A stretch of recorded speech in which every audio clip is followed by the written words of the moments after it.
Once again, good morning, distinguished ladies and gentlemen. Welcome the Honorable Commissioner for Economic Planning and Budget in Lagos State.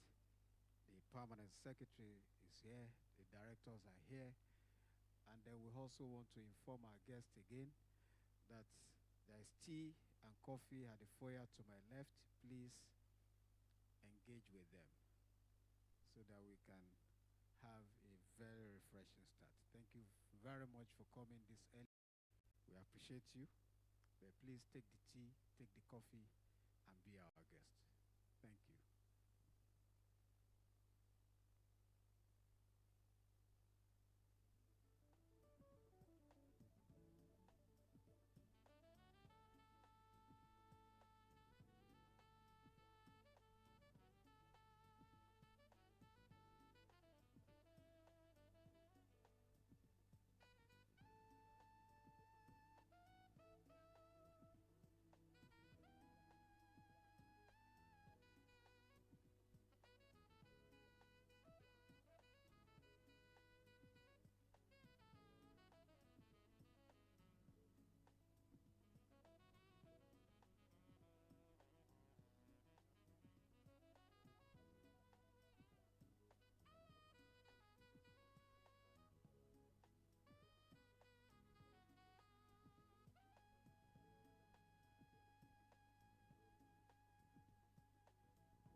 two, check. Yeah.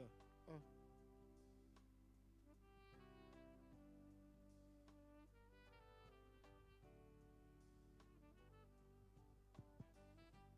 Yeah.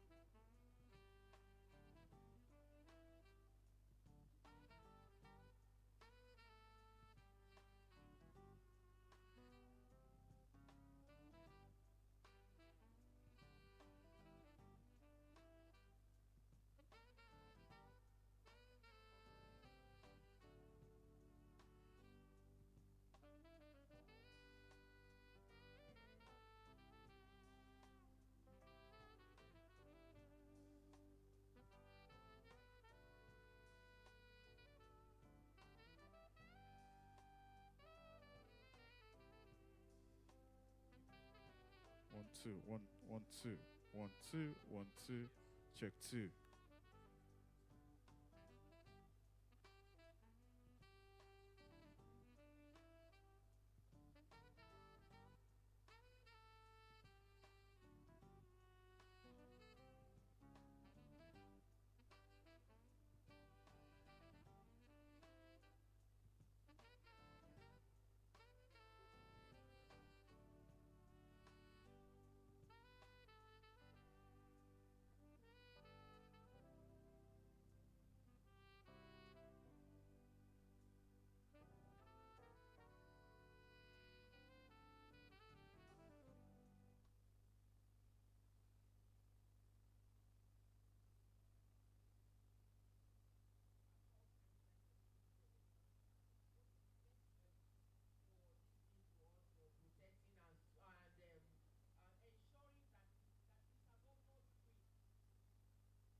morning once again, distinguished ladies and gentlemen. Please, for our guests that are just coming in, please take a privilege of our tea and coffee. Is at the left hand, my left hand side at the foyer over there. Please go take your tea and coffee.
Hello, 1, 2.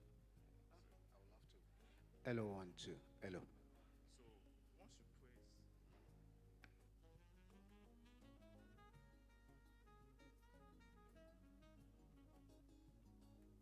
press it back.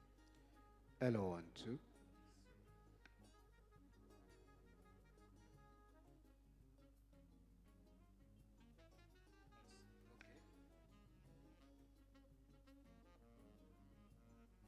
But once you press it again, That's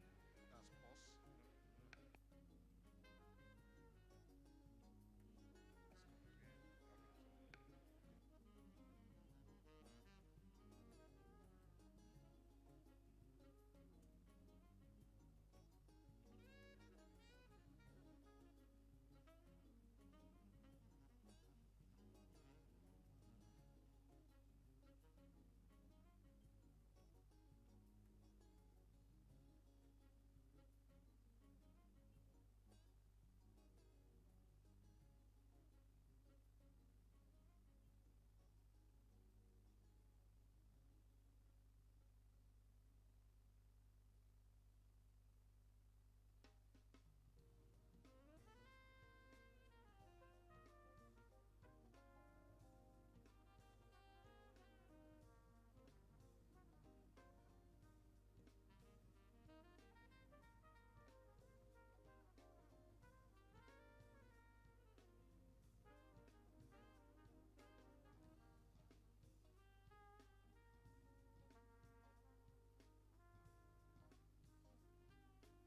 Once again, we welcome all our guests. Please, as you step in, you can also step to the foyer by my left to go and take your tea and coffee. It is necessary for us to re-energize the system so that it will be very useful for us before we start the program. Please take our tea and coffee.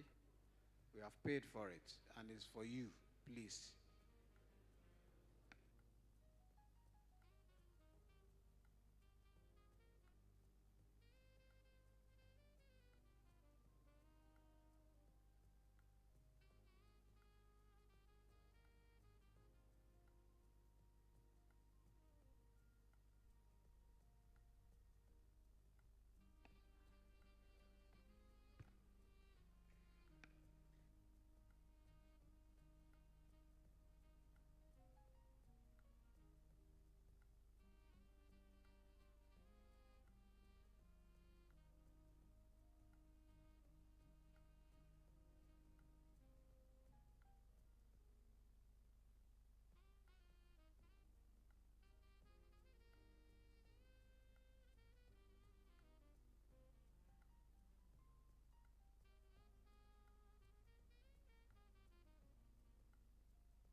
Distinguished ladies and gentlemen, we welcome the chairman, Lagos State House of Assembly Committee on Economic Planning and Budget, Honorable Olumos Sahad Lukman. Thank you very much for coming. We appreciate you, sir.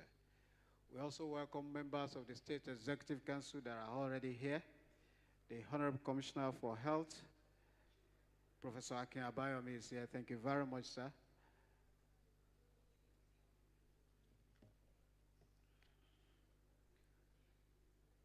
We also have the Executive Director, Corporate Services, Southwest Development Commission, our own very dear Honorable Fumilayo Tejuosho. Thank you very much. We appreciate you, ma. Body of Permanent Secretaries.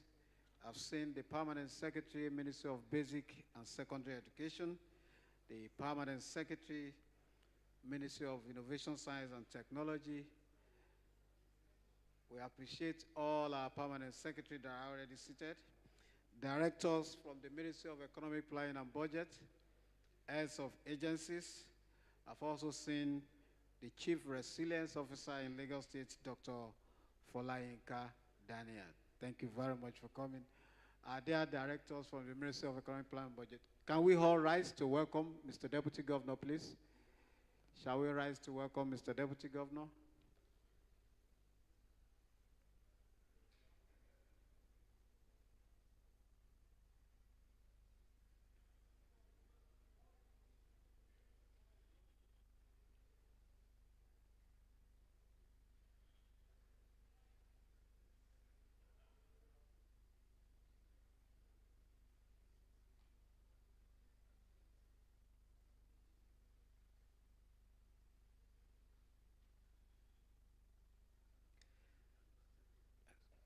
Let's get ready for the national anthem. Please, let's all stand by our seat. We'll take the first stanza of the national anthem. After the count of three, 1, 2, go. 1, 2, go.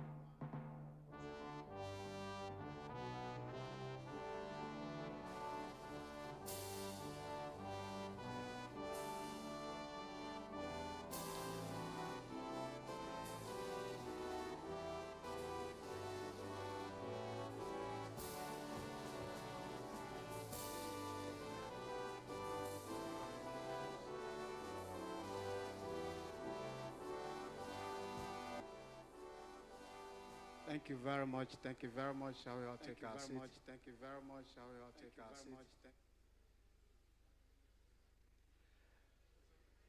Please, the technical team, please let's work on this echo. Thank you very much.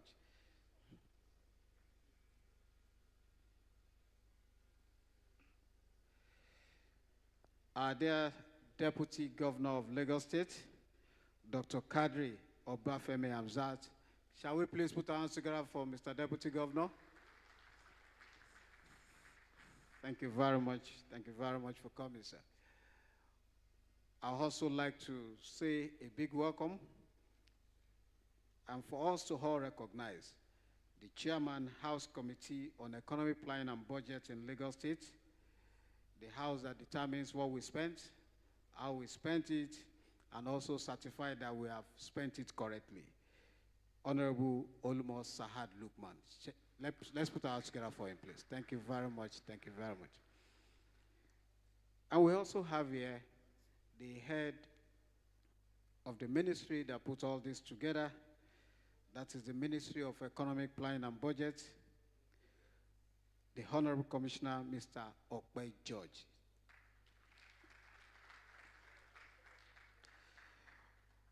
On the right-hand side of our dear Deputy Governor, we have a man who has been at the helm of affairs of this ministry at a time. He's a Deputy Chief of Staff to the Governor of Lagos State, Mr. Sam Egube. We also have the Honorable Commissioner for Finance in Lagos State, Mr. Abayomi. Please, let's put our hands together for him. Thank you very much. We appreciate you, sir. At the extreme left-hand side, we have the Honorable Commissioner for Health, Professor Akin Abayomi. And by his side, we also have the CEO, Nigerian Economic Summit Group, who is also a guest speaker here today, Dr. Tayo Aduloju. Thank you very much. We have the special advisor to Mr. Governor on economic planning and budget that is talking about Mr. Lekon Balogun sitting right there. And of course, from the federal institutions, we have the Executive Director of Corporate Services, Southwest Development Commission, someone who has been a member of the Lagos State House of Assembly at a time, Honorable Funmilayo Teju Osho. Please put your hands together for her. Thank you very much. We have our body of permanent secretaries, and I will use the permanent secretary, Ministry of Economic Planning and Budget, our home very dear Mrs. Ojo Olayinka Modupe. Thank you very much. Thank you very much. I've seen the Permanent Secretary, Ministry of Basic and Secondary Education, Permanent Secretary, Ministry of Health, Permanent Secretary, Ministry of Innovation, Science and Technology. Please, let's put it together for them again. They are our generals in the civil service. They ensure everything goes on well as far as implementation of Lagos State budget goes. Thank you so much. Distinguished ladies and gentlemen, I would also like to recognize some of our distinguished guests. Professor Abiodun Adedipe is here. Please, let's put our hands together for him. Thank you very much. We appreciate you. Thank you very much, sir.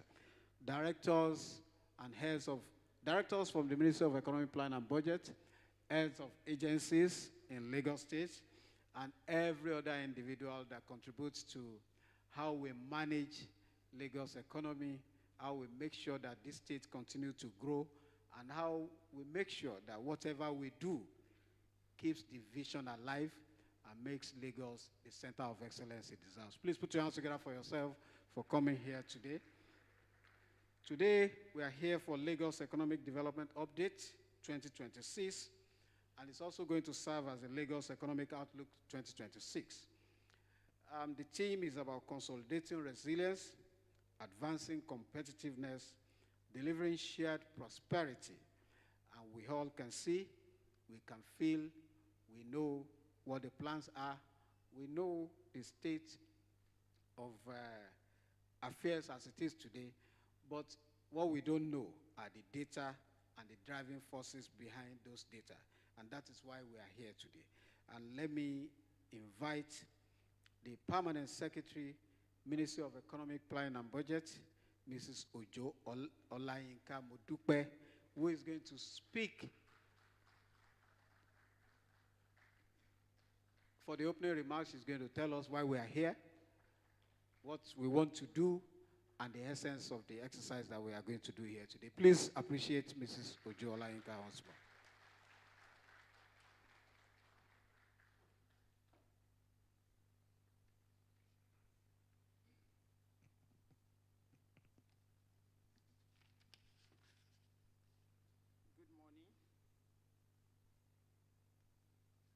Good morning. This morning, the Deputy Governor of Lagos State, our own very intelligent, accolade leader, Dr. Obafemi Kadri Hamsat. Good morning, sir. Honorable members of the Lagos House of Assembly, ably led by my own chairman of the Appropriation Committee and the MEPB coordination at the Lagos House of Assembly, Honorable Olumo Said. Good morning, sir. Members of the State Executive Council here present this morning, and with particular reference to my boss and coordinator, Mr. Okwe George, I would like to acknowledge the Deputy Chief of Staff, a mentor and a teacher to every family of MEP, Mr. Sam Higube. The body of Permanent Secretary present here this morning, esteemed member of the body of Permanent Secretary, well represented, you are welcome. The Special Advisor to Mr. Governor on Economic Planning and Budgets, my own dear brother, Mr. Lekon Balogun.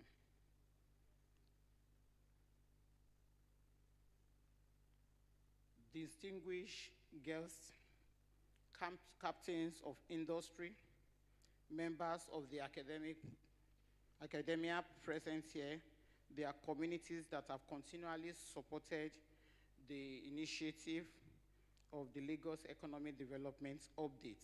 Our panelists, the distinguished guest speaker of the day, representative of development partners present here,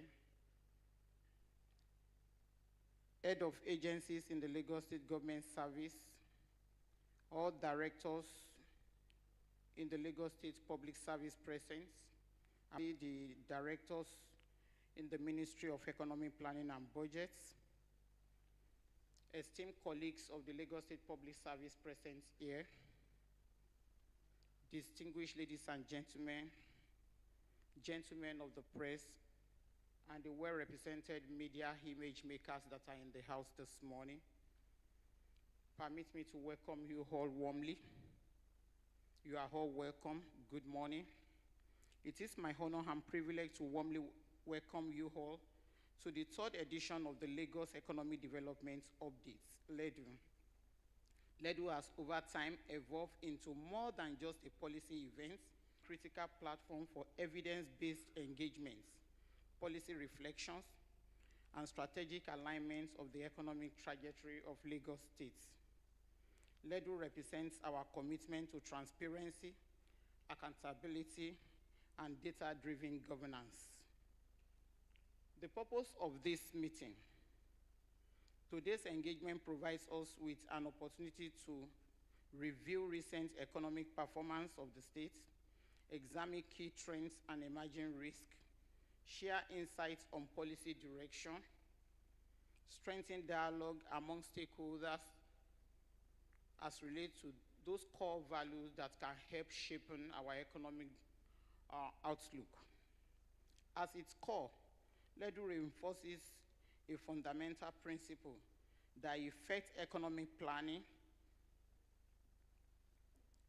and which must be rooted in data, collaboration, foresight, progress, and institutional strengthening.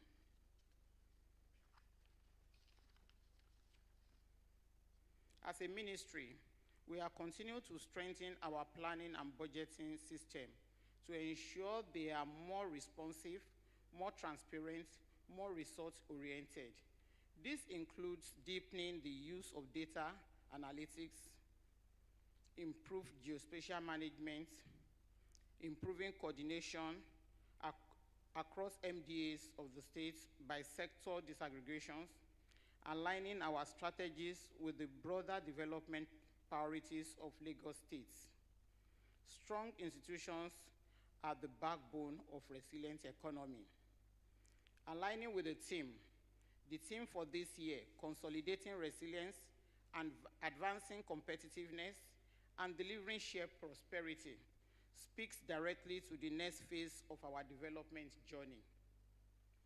Consolidating resilience required us to institutionalize what has worked and strengthen what must improve. Advancing competitiveness calls for efficiency, innovation, and enabling environment for investments. Delivering shared prosperity challenges us to ensure that policies translate into tangible outcome for our people. Our goal is not just economic growth, but growth that is inclusive, that is sustainable, and impactful. Our appreciation goes to our partner. I would like to sincerely appreciate our development partners, the private sector, the organized private sector, contributors from different bodies that has helped over the time to shape our discussion and research on this work. And all stakeholders, including academias who have committed themselves to this purpose, private sector-led economists who at no cost has put their brain behind the brainstorming that produces effective analysis of what Lagos economy looks like. Those who have continued to collaborate with us as instruments of driving the progress that the state is recording today. It suffices to also add that this kind of document we're launching today is such that even at the federal level, we still have the dependence, on development partners, consultants to write for them. But here comes Lagos 3 years ago, committed with the collaborative partners to the idea of starting an initiative that state governments, civil servants in the state government can take up the challenge of writing these documents in line with our own data, making research and consolidating with private sector-led researchers to ensure that we are painting the pictures of our own dear states in a functional manner that we are able to justify and defend. And today, this work is being done by officers of the Lagos State government. And suffice to even say that these officers that do this research and put up this document together are mostly officers of grade level 8 to 12.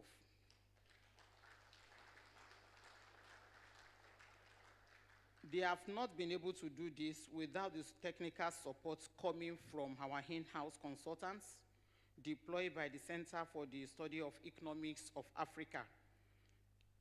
The entire body of research at the University of Lagos and LASU, who regularly meets with our officers on desk review and even follow sometimes for sectoral data collections.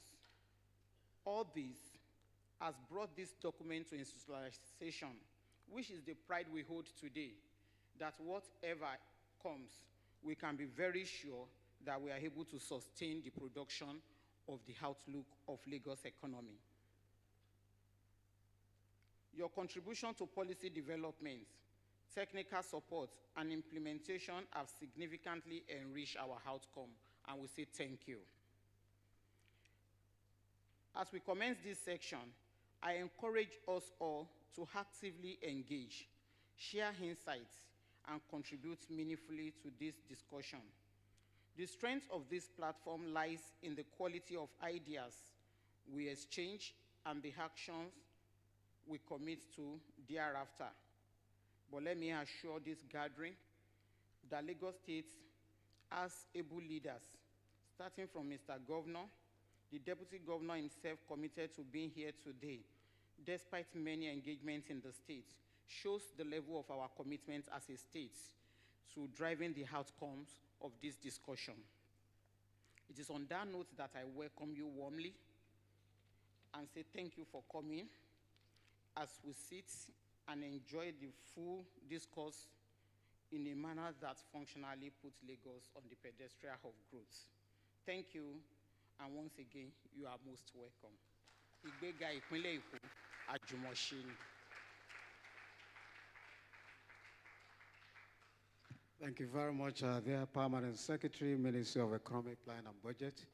Mr. Deputy Governor, distinguished ladies and gentlemen, please permit me to also appreciate the presence of a very vital member of the Lagos State House of Assembly, Honorable Kehinde Joseph. Thank you very much. We appreciate you, sir. We also have the Honorable Commissioner for Housing, Honorable Maruf Akinderu Fatai here. Thank you very much. And sitting beside Mr. Abayomi Oluyomi, the Commissioner for Finance, we have the Honorable Commissioner for Wealth Creation, Mr. Akinyemi Ajigbotafe. Thank you so much. We appreciate you, sir. Distinguished ladies and gentlemen, let's listen to the man at the helm of affairs. When you hear Lagos is spending trillions in a year, definitely somebody is in charge of the green biro, ordering the in and out of that amount of money. So I invite the Trillion Naira Commissioner, Mr. Okpe George, to please step forward for his welcome.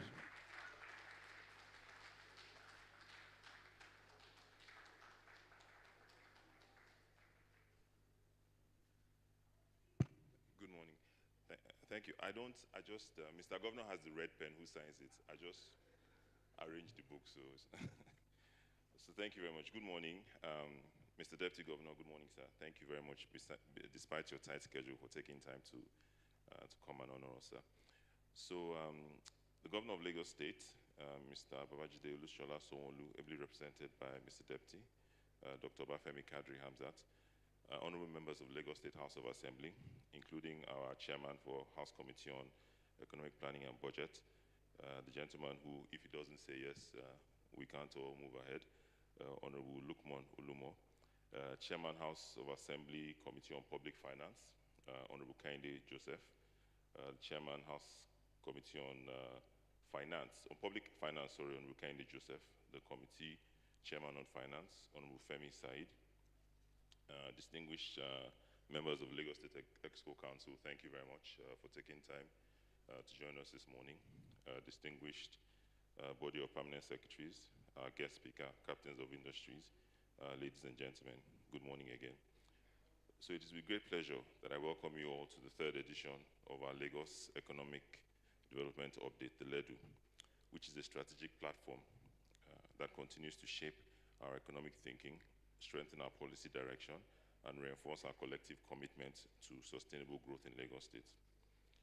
Over the last few years, Lagos State has demonstrated remarkable resilience in navigating global and domestic economic downward headwinds.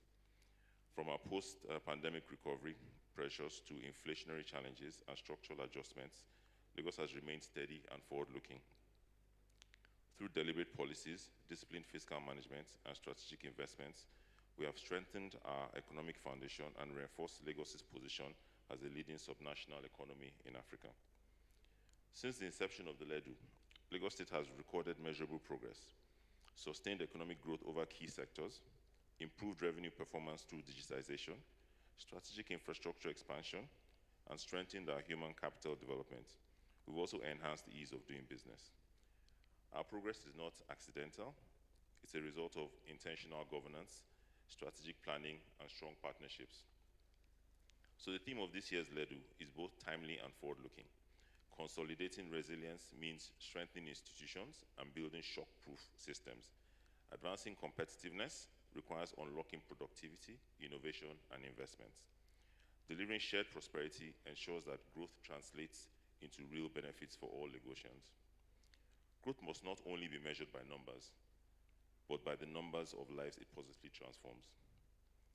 As we look ahead, Lagos State will focus on economic diversification, private sector-led growth, data-driven governance, sustainable urban development, and social inclusion. Our vision is clear: to build an economy that is dynamic, inclusive, and globally competitive. And achieving our goals requires collective action. We will continue to deepen collaboration with private sector development partners, civil society, and indeed the media. The future of Lagos will be shaped not by government alone, but by the strength of our partnerships. Distinguished ladies and gentlemen, Lagos stands at a defining moment, one that calls for bold thinking, strategic action, and shared responsibility. We must move from resilience to dominance, from potential to performance, and from growth to shared prosperity. So let me use this medium for us to all deepen our dialogue, strengthen our collaboration, and recommit to building a Lagos that works for all. So thank you all very much, and I wish you all a productive and positive, impactful engagement. Thank you very much.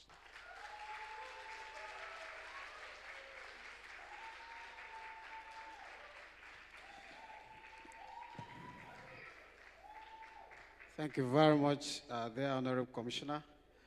Let me readjust my statement.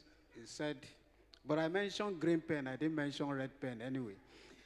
But the totality of all his books that he's going to arrange will be in trillions. That cannot be taken away from him. Please, let's put our hands together for him once again. Thank you very much.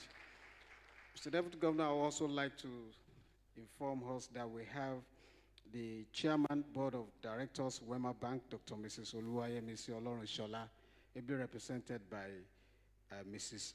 Ayo Olojede. Thank you very much for coming. And we'll now be going straight to the Goodwill message. And first, I will invite from the Harlow Chamber of the Lagos State House of Assembly, the Chairman, House Committee on Economic Planning and Budget, Honorable Olumo Sahad, for his Goodwill message. Please, let's put our hands together for him.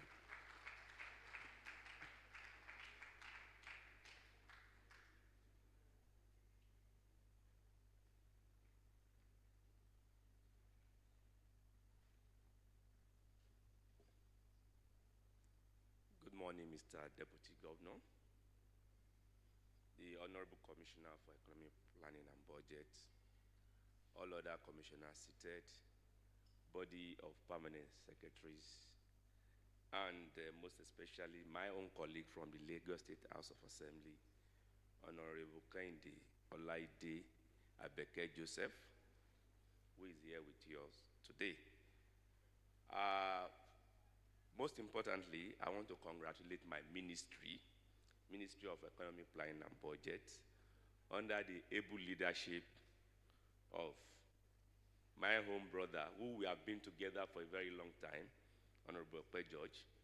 I must bring it to your memory that while I chair the Committee on Private-Public Partnership at the 10th Assembly, he was the special advisor to Mr. Governor on Public-Private Partnerships.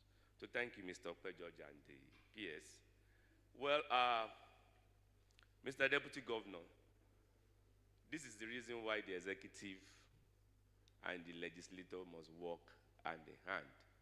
And we can all see what this relationship has brought to us today and where Lagos is today. Yes, we mine data, most especially from the primary source, as directed by our leaders, the governor, the deputy governor, and the Speaker, Lagos State House of Assembly, Right Honorable Dr. Mudashiru Ojayobasa.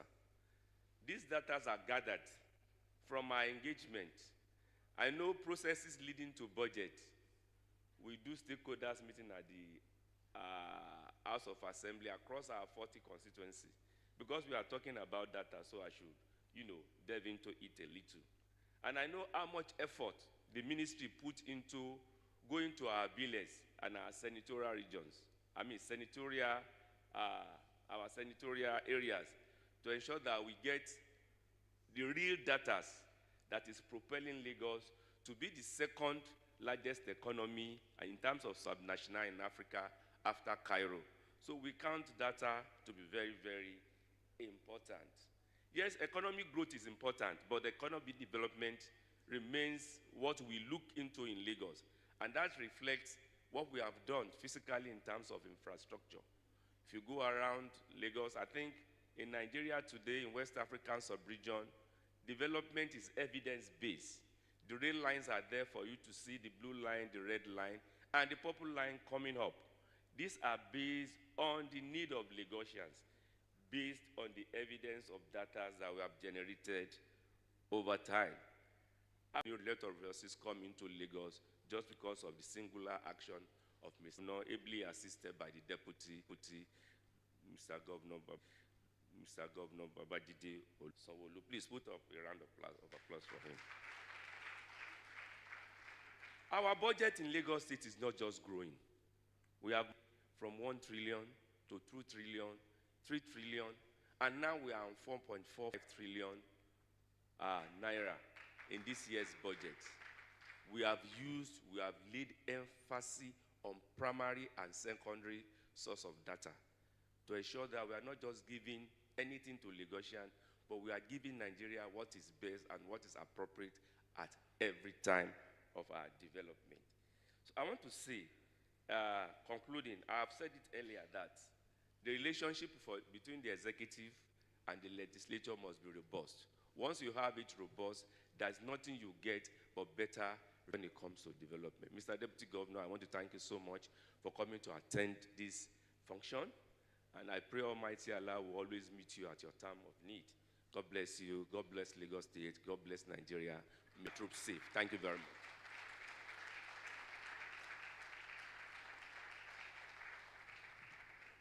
Thank you very much, the Chairman House Committee on Economic Planning and Budget in Lagos State. We also have here the Chairman House Committee on Finance, Honorable Femi Said. Please let's put our hands together for him. Thank you very much for coming. We appreciate you. Thank you very much. We'll take the next Goodwill message, this time from the founder and chief consultant, Abiodun Adedipe and Associate, Professor Abiodun Adedipe.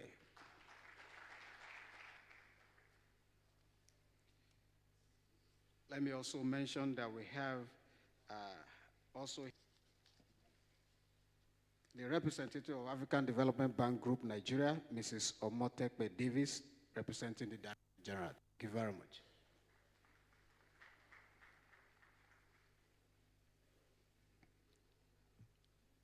Mr. Deputy Governor, the distinguished leadership of Lagos State, and ladies and gentlemen, I request that I rest on the already established protocols. and go straight into my speech. I also am conscious of time, so instead of making side remarks, I'll just go straight into the subject. It is my distinguished honor to deliver a Goodwill message at the launch of the 3rd edition of the Lagos Economic Development Update. And I will start by congratulating His Excellency, Mr. Governor Babajide Sanwo-Olu, the Executive Governor of Lagos State, Mr. Deputy Governor seated here representing him, and also in his own capacity, Dr. Bafemi Amzat, the Honorable Commissioner, Ministry of Economic Planning and Budget, the Permanent Secretary, and the leadership of the Economic Intelligence Department of the Ministry. No doubt, some people in this audience and listeners outside of this event hall will wonder, why would the government, ahead of the launch of the report whose content is yet to be revealed? But I come from the following premises. First, is my background in academics and also practice of economics. Secondly, being resident in Lagos State for over 50 years, including the years of undergraduate studies when we came around only on vacation, and I'll make reference to that shortly. Witnessing also the transitions to democratic government and from older generations of leaders to younger, more dynamic and energetic ones. Adoption and deployment of long-term or perspective economic planning and consensus execution of the plans. And finally there, measuring and tracking performance to determine whether progress is being made or not. Now, the enormity of the responsibility of Lagos State goes beyond the historical reference as former federal capital, as well as the engine, the deepening commercial powerhouse of the Nigerian economy that it is. For me, it is more of the population that is growing by the hour, perhaps by the minute, and the challenges that poses in catering for their socio-economic needs and expectations. Within this also is the benchmark and leadership role that Lagos State plays in the geopolitical aspirations of Nigeria and indeed Africa at large. Now, having researched sustainability and the staying power in the private sector repeatedly over many years, I'm always excited when governments and public entities make long-term plans. Lagos began with an economic blueprint for 25 years during 1999 to 2003. And this has been continually rolled over and updated in 2052, making it obvious that successive political leaders, and that speaks to continuity and legacy. So, where is Lagos State today? It crossed my mind while sitting there that exactly 20 years ago, some people came to visit my office from Oyo State government, and they said, can you please take a look at Lagos State and give us an idea of how to replicate the way the economy of Lagos State is being managed? So from what Lagos began, we also created the Maiden Economic Summit for your state in August 2006. So which means, even it may not be known to us, but there are many state governments that look at Lagos as their benchmark, and of course, the leader. Now, when I spoke in December 2025 at the roundtable discourse on the 2026 economic outlook for Lagos, I chose to set our gaze on Lagos as global and not merely regional or continental reference.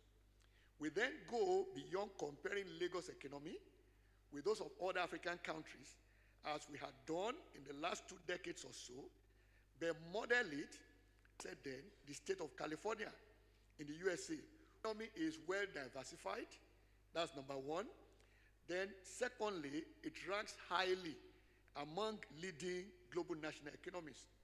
Now for this to happen, everything must center around transformation, which has varied dimensions of breadth, of depth, and speed. Breadth speaks to diversification of the economy. The depth addresses value creation, and speed looks at how quickly the economy of the state is evolving towards the aspirational goals in the plan. Let's now interrogate some selected metrics to put this in perspective. If the gross state product is measured by purchasing power parity, as our dear leader in the House for Economic Planning, Lagos grew from $259 billion in 2023 to $315.9 billion in 2024, representing 22% annual growth. An estimated further growth rate of 6.49% in 2025 put Lagos way ahead of the national growth rate of 3.87%. Now, the formal and informal sectors are equally important in the economic dynamics of Lagos, and both of them are responding to the population growing at estimated 3.75% annually. Acceleration, as mentioned earlier by our dear commissioner, right, is the rate of change of speed, and is thus superior to speed. And when it is effectively marshaled, it drives growth, and where growth is ordered and focused, it produces development. For me, there's no doubt that Lagos has significantly transformed post-COVID, and also across every element of the theme's agenda. And I think we need to clap for ourselves at that point. Thank you very much. Now, as mentioned earlier, Lagos is the second largest city economy in Africa, valued at $315.9 billion, and trailing only Cairo that came in at $494.8 billion. The scale, of course, is remarkable, and has shown the combined economies of Joburg at $131.4 billion, Cape Town 98.1, and Nairobi $97.7 billion, underscoring the cities of continental economic clout. Now, on the back of continuing expansion of physical and digital infrastructure, Lagos keeps improving global competitiveness and investment attractiveness. Now, if the growth pace of the last 5 years is sustained, Lagos is firmly on the path to the envisioned $1 trillion economy, much earlier than the target of 2052, with the possibility of shaving off, in my estimation, as many as 6 to 7 years from this envisaged horizon. It only reminds one of China's remarkable achievements, delivery, especially with expressways during a planned period of 2004 to 2024 that got cut back to 2010 terminal date because of the frenetic delivery pace after the first 3 years. This, to me, is doable for Lagos. Now, for several diverse reasons that include climate change, insecurity, attractiveness, and the myths around Lagos, the state faces challenges that are unique to it in Nigeria and indeed in Africa. Rapidly transforming and growing economy attracts growing number of investors and tourists, no doubt. But at the same time, a horde of economically inactive population that is unable to generate sufficient income to live decently. This has contributed largely to the number of slums and the population inhabiting them. But Lagos is known for creativity and innovation, and so it must find solutions to this growing bottom of the pyramid population, but that will be in collaboration with the federal government and other subnational governments in fashioning effective strategic initiatives and funding the menace to be effective. Now, the combination of this and other emerging challenges required that there must be a major shift in the way Lagos thinks about itself and how other governments think about Lagos. For instance, a proper dimensioning of Lagos population will make evident that, which states and or local governments are heavily represented in Lagos.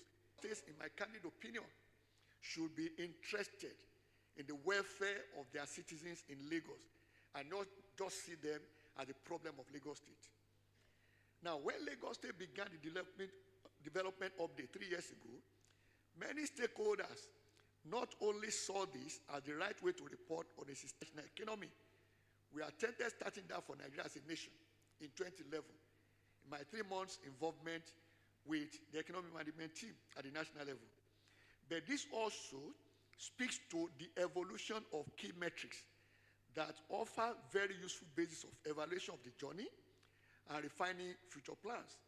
So witnessing today the launch of the 3rd edition is not only elating for me, but gives real hope about the future of Lagos and of the entire Nigerian economy.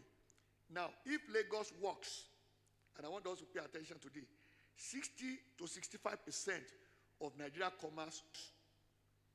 If Lagos works, it is working for a little over 10% of the Nigerian population. If Lagos works, it speaks to a truly emergent African economy that holds the key to the second half of this century. But Lagos indeed is working. Now, thank you very much for that. Lagos is working. And I will tell you why. Now, some residents of Lagos may contest this, all right? But the evidence is much clearer to episodic visitors. And those that come to Lagos at intervals, they see the changes, all right? And of course, residents that are relocated, like you said, sir, Japa, who now Japada, all right? In coming back, they also see massive changes in Lagos. So you don't need to debate with those people. They see the evidence. So now, bringing this to conclusion, the uniqueness of Lagos is that it transcends equality of and equity for citizens. These two are equity, but they are limited in effectiveness because equality gives equal opportunity that doesn't take account of differences in capabilities, while equity opens the window for everyone to see the opportunities in Lagos. But justice is ensuring that barriers are broken down and removed to give access to all eligible participants. That is what Lagos has become reputed for. And beneficiaries should not in any way misinterpret this or abuse it. Indeed, I would say this is Lagos. I facilitate with the Lagos State Government, His Excellency Mr. Governor Babajide Olushola Sanwo-Olu, in collaboration with Mr. Deputy Governor Dr. Kadri Obafemi Hamzat, the Commissioner for Economic Planning and Budget, Mr. Okpe George, the Permanent Secretary Minister of Economic Planning and Budget, Mrs. Ojo Olayinka, and all other top government functionaries. Long live Lagos State.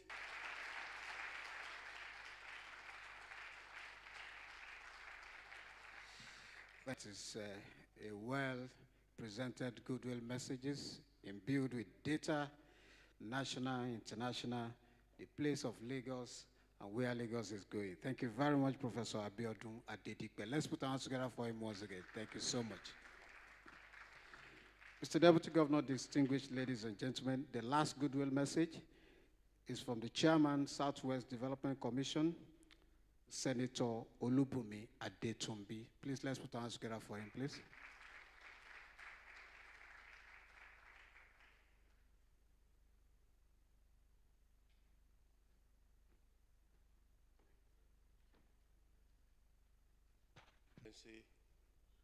And the distinguished ladies and gentlemen, I thank you very much for this privileged invitation to say a few words on behalf of the West Development Commission.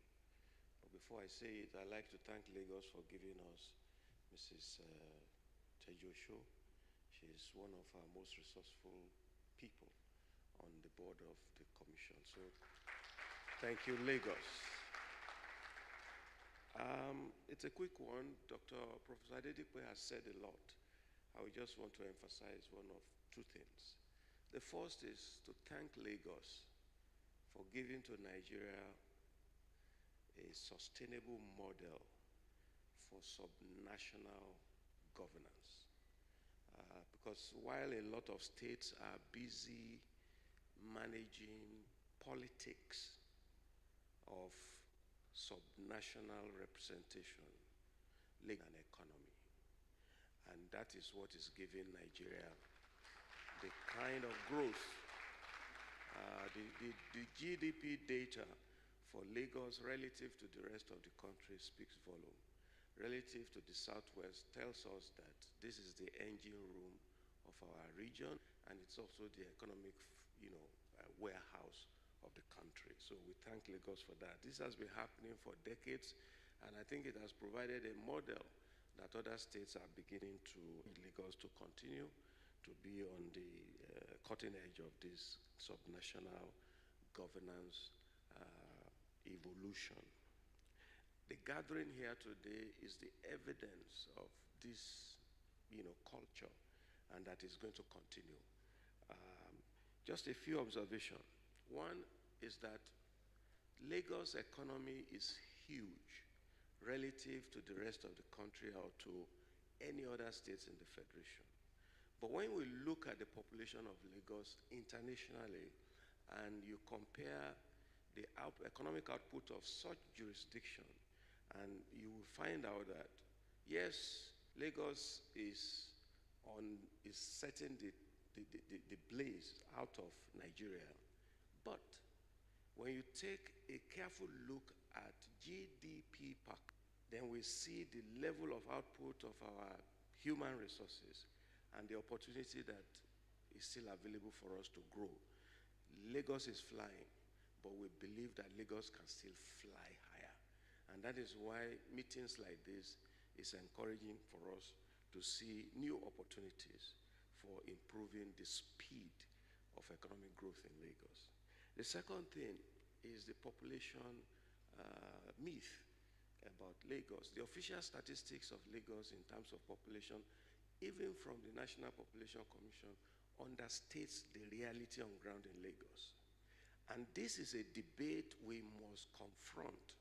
It's one of those statistical corruption that is taking place in our environment here. The population of Lagos is much higher than the official figures estimate.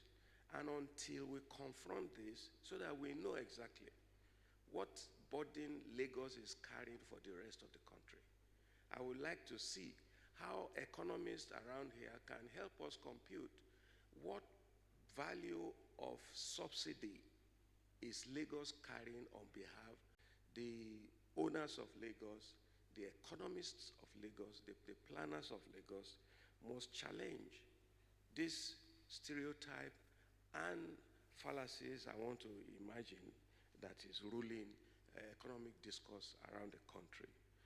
The other last point that I want to say here is that Lagos is changing. Even the population structure, the demography of Lagos is changing. Indigenship can no longer be the basis of ownership in Lagos. It has to be something bigger than indigenship. Because if all non-Yoruba speaking ethnicities in Lagos together will be more than indigenous people of the Southwest. So, and this is the reality of every metropolis economy, where people migrate, moving from dry land into coastal regions. It's a natural geographic phenomenon, and it's a burden that Lagos will continue to carry. So there has to be a serious, interrogation of the population of its growth rate, the internal migration that is in Lagos, and the composition of this population in terms of social statistics that is useful for economic planning. I want to thank you for listening.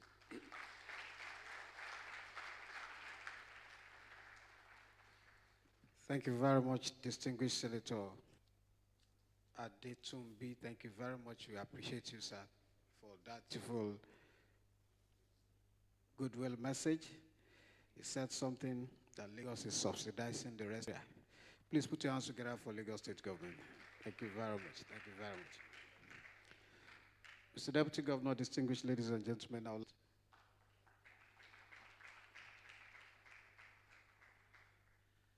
Thank you, and all protocols duly observed. I'm not the presenter because initially we revised this program to accommodate the timing and rise back to the way we want to present the program. So a round of applause for him. And that clearly speaks to, I'm not the presenter like I told you. I'll be calling on those who have done justice to LEDU 2020, Director of Center for Study of the Economics of Africa, CISA, to come forward to do the presentation. A round of applause for him. He will be leading us into the fiscal performance and sustainability of Lagos, the cross-cutting issues across the globe, and of course, 2026 outlook, what we should look forward to as Lagosians and as Nigerians. A round of applause for Dr. Abdul Fattah Adedin. Kindly come forward.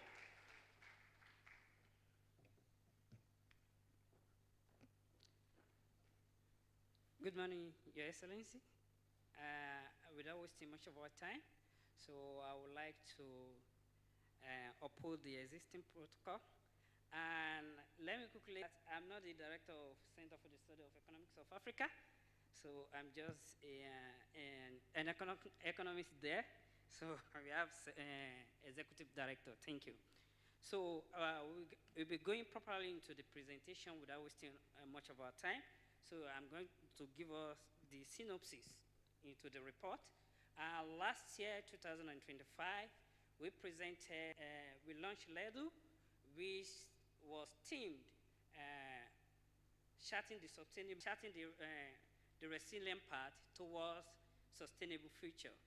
So now today, so we are consolidating on that to now say, okay, we are already creating resilience and moving towards what? Our sustainable future. Now, how do we now consolidate the resilience? So the resilience is there, then how can we consolidate on it, advance the competitiveness, and also ensure that we deliver shared prosperity, which is the part of the what? The theme for 2026 budget. So, now, so going properly into the presentation. So on the macroeconomic parts, so Lagos State has been following the upward trend in terms of nominal GDP, moving from 13.92 in 2024 quarter 1 to 15.91 in 2025 quarter 3. And the growth has been a little bit oscillating, as we can see.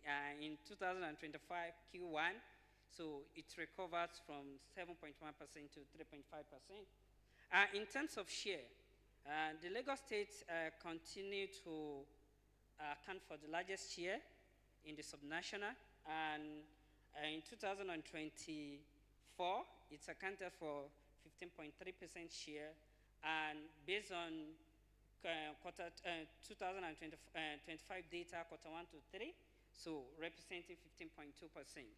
So this is just giving us an idea of the size of the economy. In terms of total, between quarter 1 and quarter 3, 2025, so the Lagos size represents 46.16 trillion, which is even higher than the whole size of economy recorded in 2024. So this is based on the nominal size.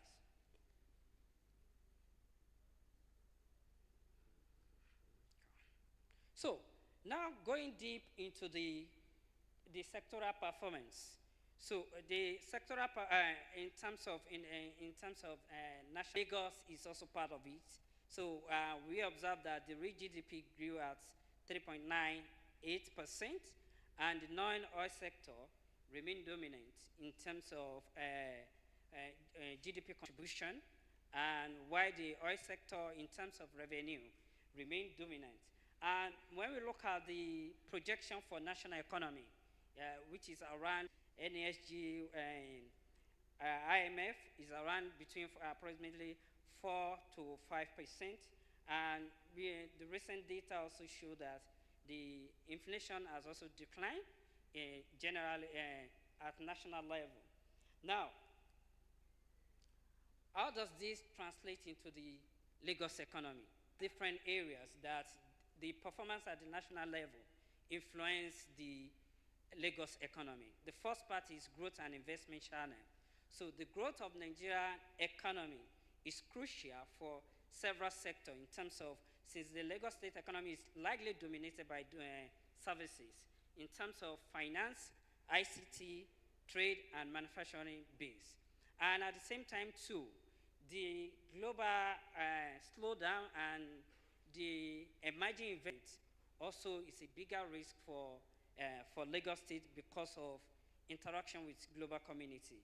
In terms of inflation and cost of living, so we are seeing inflation declining, which is also we expect it to improve the purchasing power of household and also improve the business margin of businesses in Lagos State. So in terms of fiscal transition, so we expect that due to increase in the FAC, this will also have what? We also transmit into the revenue generation of Lagos State. So I won't bother us much on this. So now going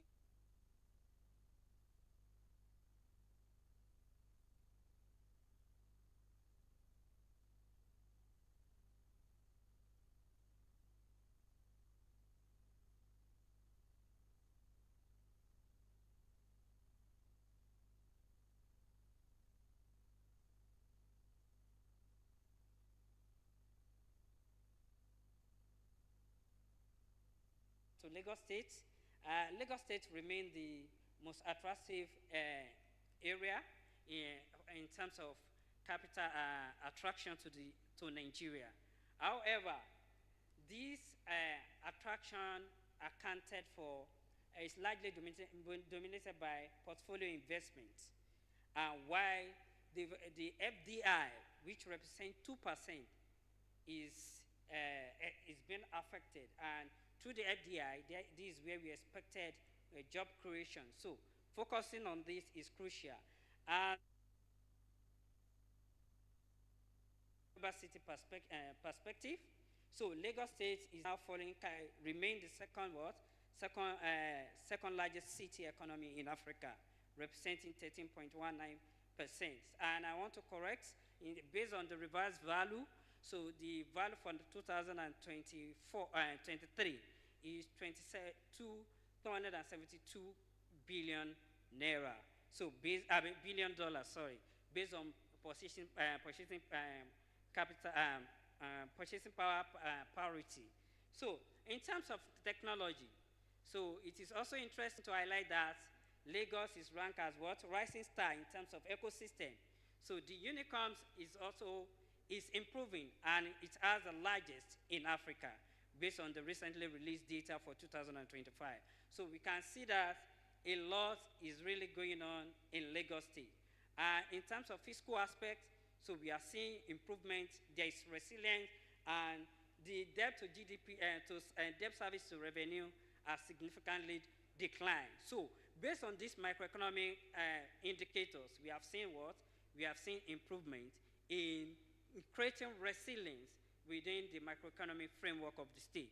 And what I will finally highlighted from this report is that in terms of expansion, Lagos has achieved that.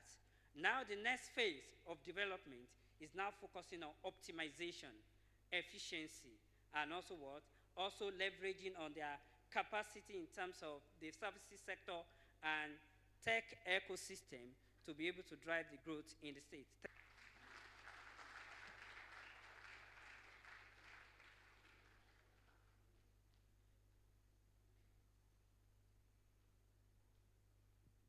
Thank you very much.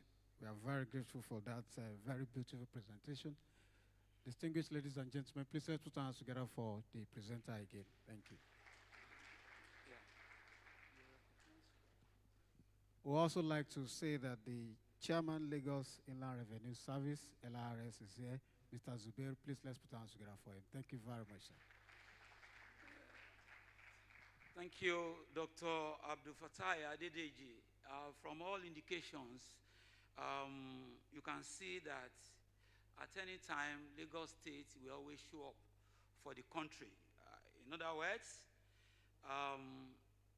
whatever you see in the country, Lagos State is a crucial major component of the country. In fact, it's a reflection of the entire country as presented by Abdul Fatai Adedeji. A round of applause for him again. On that note, we'd like to call on the keynote speaker, Dr. Tayo Aduloju, the CEO, Nigeria Economics, who will be speaking to us on optimizing reforms, resilience and renewal, repositioning Lagos for shared prosperity and the next phase of growth. Dr. Tayo Aduloju, you are welcome. Thank you very much.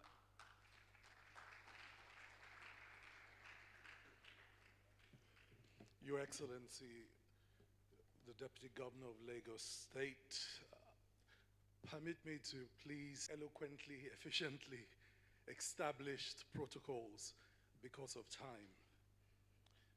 I think the data speaks for itself. The lead just an event or a document. It has become an instrument and platform for transparency, investor confidence, evidence-based planning and stakeholder alignment, or putting your political authorization, will, and backing. National environment that remains uncertain, fragmented, growth tighter, finally, and Lagos has grown. Give Lagos a hand. The decisive question is also Lagos in a way that is durable, productive, climate resilient, fiscally prudent, and socially in political dynamics that impacts Lagos demographic, investors, tourists, and settlers. This is the common denominator are still very low.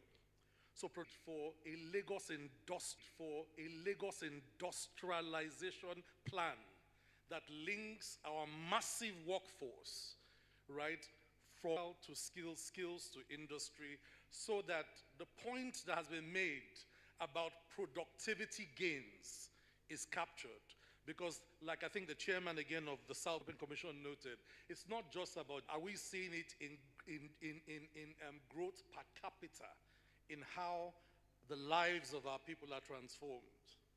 The second lesson from the outlook and from the trajectory of Lagos State is that strong state capacity matters, and I want to congratulate again His Excellency, the Executive Council of Lagos State, for building the type of state capacity that guarantees Lagos's credibility. City-states have to become execution machines, predictable regulation, faster dispute resolution, credible fiscal management, high quota, and public performance. This creates what we call credibility premium. And I'm glad to note that Ledu already meets this global benchmark. So let's give Lagos a hand.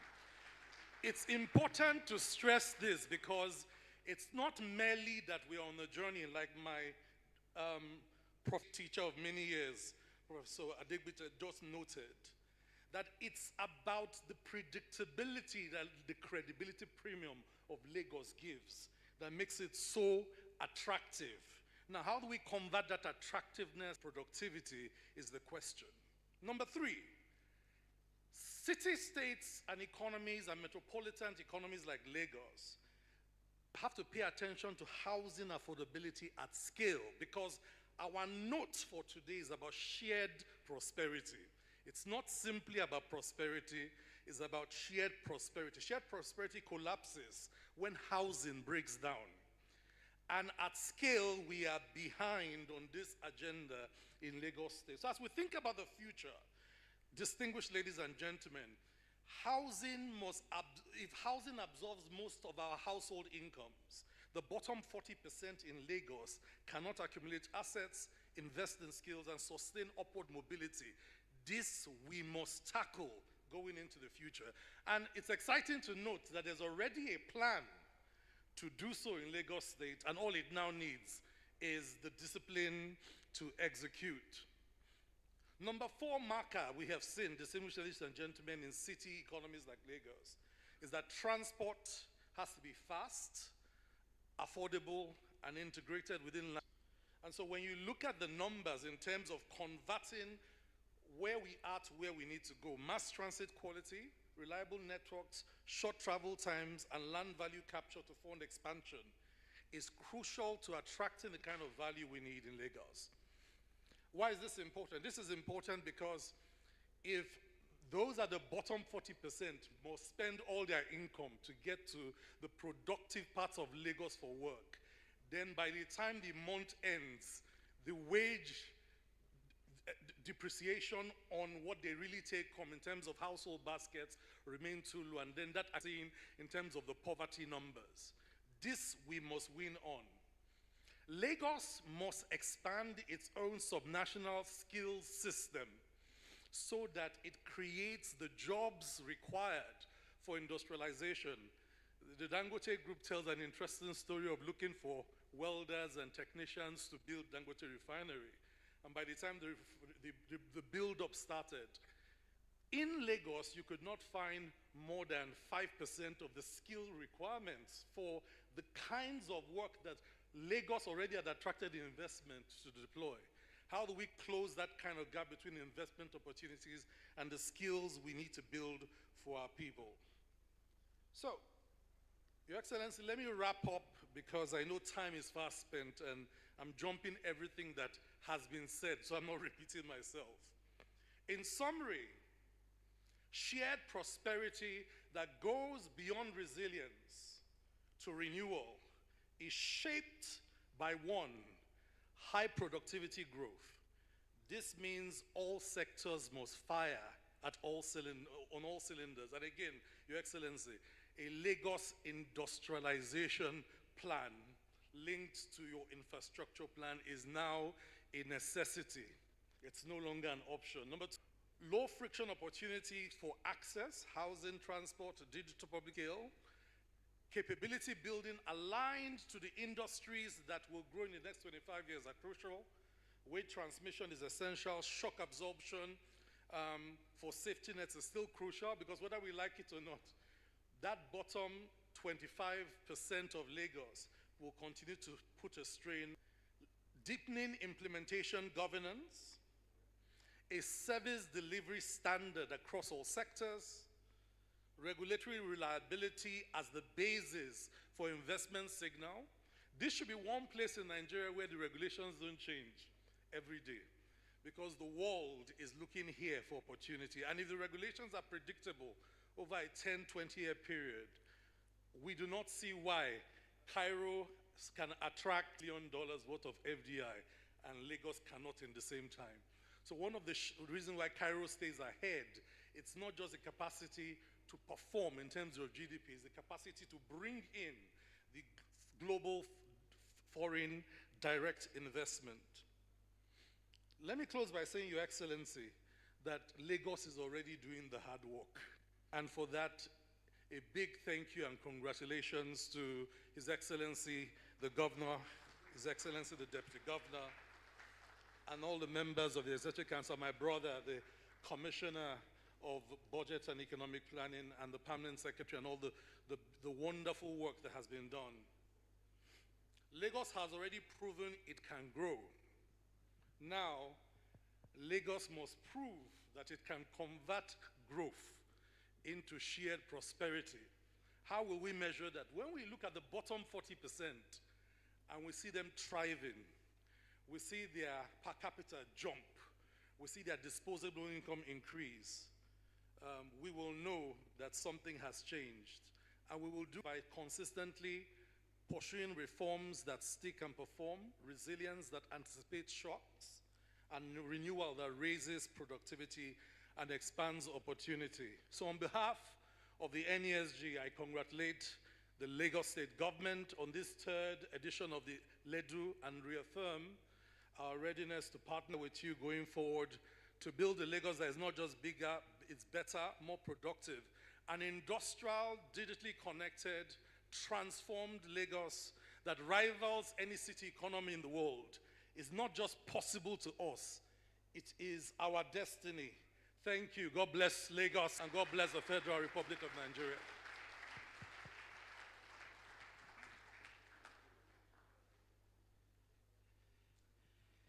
A great presentation by Dr. Tayo Adeloju. He highlighted key areas for Lagos to consider, Lagos industrialization plan, to convert the attractiveness of Lagos to productivity, and to tackle housing problem. And of course, he made mention of transport, fast and affordable transportation system. And to capital, we should expand subnational skill system, trying to recalibrate the vocational educational system of Lagos. Lagos has that existing, but to calibrate it. A big round of applause for him again. And it's on that note we move to launching the LEDU, Lagos Economic Development Update. And I would like to call on the MC to give us the protocols. Distinguished ladies and gentlemen, it is now time for us. We want to consolidate resilience, advance, delivering shared prosperity, LEDU 2026. Please join me as I invite our very amiable Cerebral Deputy Governor of Lagos State, Dr. Kadri Obafemi Hamzat, for the launch of LEDU 2026.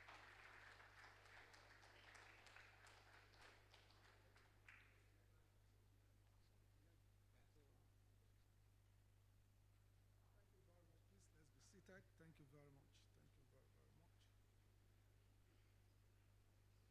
Good morning, everyone. Good morning. Thank you very much. Members of the Lagos State House of Assembly that are here, thank you very much. That's the Chairman of Economic Planning and Budget, Honorable Umo. The Chairman, Committee on Public Finance, Honorable Kehinde Joseph, and the Chairman, Committee on Finance. So sometimes I wonder which one is public finance, which one is private finance. It's actually a public account. So Chairman House Committee on Public Account, Honorable Kehinde Joseph, and Chairman House Committee on Finance, Honorable Femi Sai, thank you very much. Members of the Lagos State Executive Council that are here, particularly the Honorable Commissioner for Economic Planning and Budget, Mr. Okpe George, thank you very much, and all your colleagues. I've seen education, rural development, even the rural man is coming. That's very encouraging. And of course, Commissioner for Housing, thank you very, very much. Body of Permanent Secretary, Minister of Economic Planning and Budget, Mrs. Olayinka Modupe-Ojo, my favorite Permanent Secretary, thank you very much.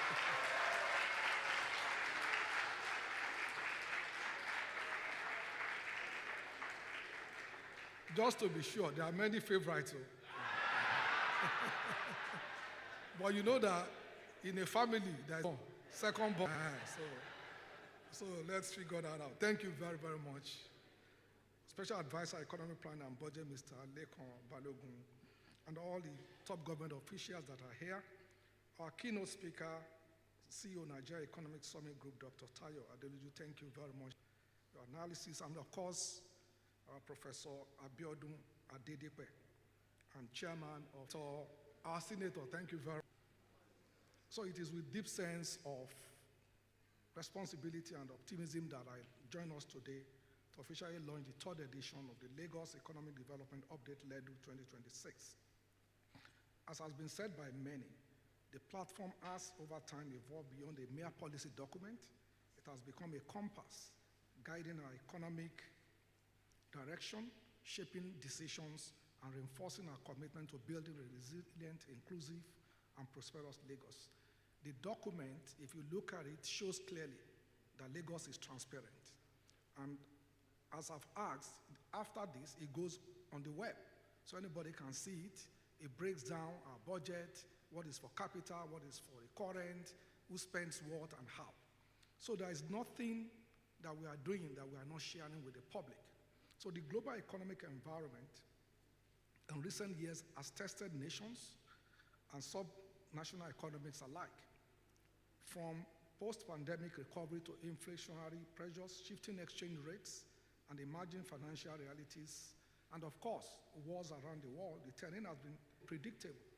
Yet Lagos has remained steadfast, not because we are immune to all these challenges, but because we respond with clarity, discipline, and foresight. The hallmarks of our, thank you very much, the agenda that allows us to compartmentalize different areas of our development agenda and try to focus on them. So through deliberate interventions, we have strengthened our fiscal framework, improved revenue generation, and invested in critical infrastructure. that underpins long-term growth. Our approach is simple, yet deliberate. We do not merely react to challenges, we position Lagos to emerge stronger from them. So when the chairman of Dawn Commission, Senator Olubunmi Adetumbi, so actually spoke, like, how is Lagos subsidizing the rest of the country?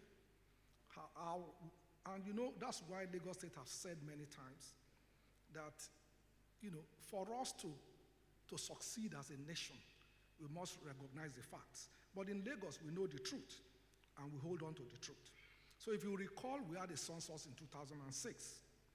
And in that census, our president now was the governor then. And I could recall that we took it very serious. We meet with him every night. But he told us, he said, gentlemen and ladies, trust them, but verify. And that's exactly what he did. So we did a parallel census. And everybody that's around there knows this. And they gave us a figure of 9,083,000 and some figures. And we said, no, that's not our data. And everybody in Lagos then had a receipt. And we went to a federal tribunal. And the federal tribunal agreed with Lagos. So it was done based on 20 local governments. So we challenged 19 because Amu Wadofin, so we challenged 19. That tribunal agreed with Lagos on 18 of those local governments, except Surulere, that they said, well, the data shows and the information shows clearly that they are almost correct. But they agree on 18. So Mushin, Agege, Alimosho. So if you look at it, the figure for Alimosho, the population of Alimosho is bigger than Bayelsa State. That is the truth. So we deceive ourselves when we don't do justice to a state like Lagos. So imagine if the UK government don't do justice to London, or United States of America don't do justice to New York. So, well, our planning has been on that basis. So our basis is using those figures and making sure that we do what is right for ourselves. So since the inception of LEDU initiative, Lagos has recorded meaningful strides across key sectors. Our economic base has expanded, supported by innovation, entrepreneurship, and digitization. Our revenue systems have become more efficient, enhancing transparency and accountability. And I'm happy to see the chairman of LRS. He's the only one that doesn't, well, I don't want to say this, why he's here, but he's the only one that doesn't get hit on the head during our revenue meeting, because that agency is doing very well, chairman of LRS. So infrastructure development has kept pace with demands of a modern megacity, to energy, urban planning, and so on. Investment in human capital continues because our people remain the true engine of growth. And if you look at our Lagos State development, Lagos must be the human capital center of the world. What does that mean? If, say, Google needs 40,000 people that understand coding, that understand architecture, enterprise architecture, that understand digital mapping. And as we all know, the biggest challenge for us in Lagos is land. But all of intentional governance, strategic planning, and the enduring resilience of the Lagos spirit. The theme of these policies and fiscal discipline that sustain our progress. So advancing competitiveness calls on us to unlock new productivity, deepening innovation, and create an enabling environment where business and investment can thrive. So delivering shared prosperity reminds us that growth must be inclusive, felt not only in macroeconomic indicators, but in job creation, business empowered, and opportunity expanded to all Lagosians. So as we look forward, our administration remains committed to a robust, inclusive, and global Lagos economy. We will continue to drive economic diversification, ensuring Lagos is not dependent on a narrow set of sectors. We must support private sector-led growth, recognizing that enterprise is the backbone of economic development. We will deep ensuring policies are responsive and impactful. We pursue sustainable urban development, balancing growth with environmental stewardship, promote social inclusion, ensuring that no one is left behind. But we must understand, and this is our pitch, Government alone cannot deliver the Lagos of our dreams. Our progress has always been and will continue to be a shared endeavor. We value partnership with the private sector, developmental institutions, civil society, and the international community. Collaboration that bring not only resources but also ideas, innovation, and global best practices. When the CEO of Nigerian Economic Summit was talking, you mentioned the challenge with Egypt if they attract. Well, we have a challenge. And part of the challenge is because Egypt is in Middle East. So you will notice that in 2024, the United States government gave them a military grant of about $8 billion. That's because they used them to stabilize the Middle East. So nobody's going to give us that. So we must go and work for it. So that's the challenge. But then how do we make sure that with parity we can also bring in more while managing? But the country then must realize the advantage of Lagos and therefore engage Lagos and support Lagos to be able to achieve that set goal. So as we launch this edition of LEDU, I call on all stakeholders to engage actively, strengthen collaboration aligned with our shared vision. Lagos stands at a pivotal point in its economic journey. We have built resilience. We are now translating that resilience into sustained competitiveness. We have demonstrated growth.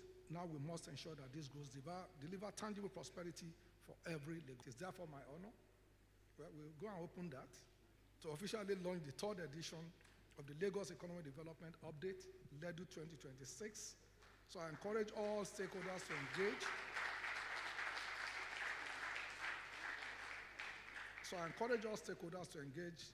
With its insights, align with its direction, and contribute meaningfully to its objective. I've had the opportunity of through it, and I think that it's very important that we share this, especially in our universities. The data here is compelling.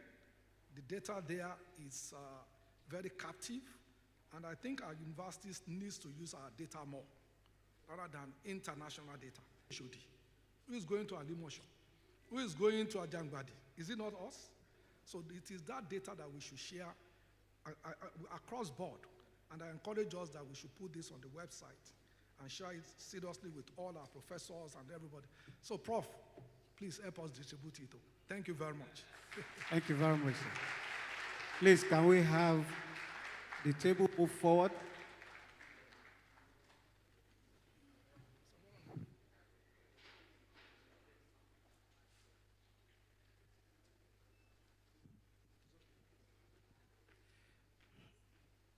Mr. Deputy Governor will unveil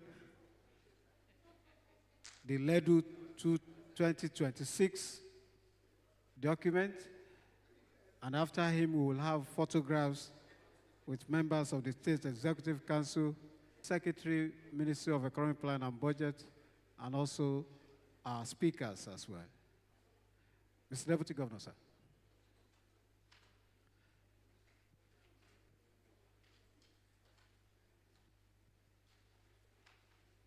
Honorable Candidate Joseph, Honorable Femi Said, then Honorable Saad Olumo as well.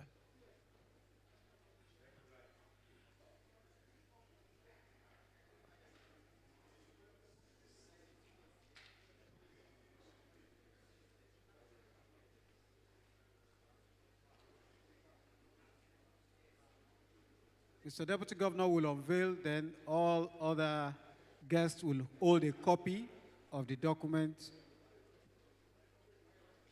for photo session. Okay. After this, we are going to have a photo session after this, please.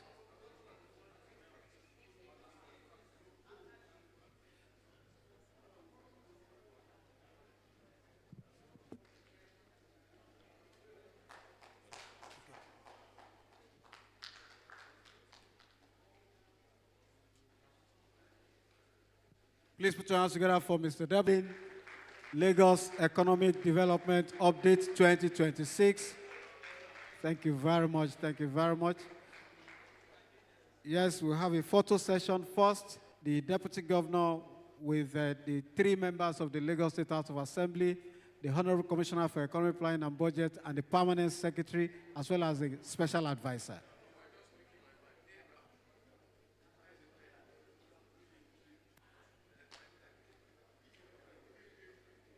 After this, we take all ESCO members with Mr. Deputy Governor. All ESCO members. Let's have all the ESCO members with Mr. Deputy Governor, please. The Executive Council of Lagos State. After this, we take the body of Permanent Secretary. And after that, we take our speakers. That is talking about Mr. Aduloju, Professor Adedipe, Dr. Abdul Fattah Adedeji, and the Chairman, Southwest Commission.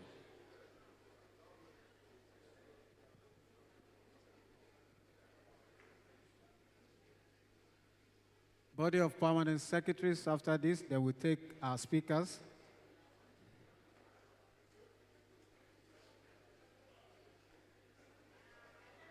Okay.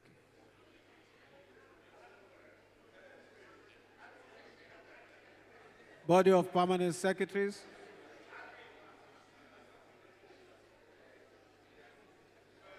Then after this, we have the speakers, Mr. Aduloju, Professor Adedipe, Dr. Abdul Fattah Adedeji, and the Chairman, Southwest Commission.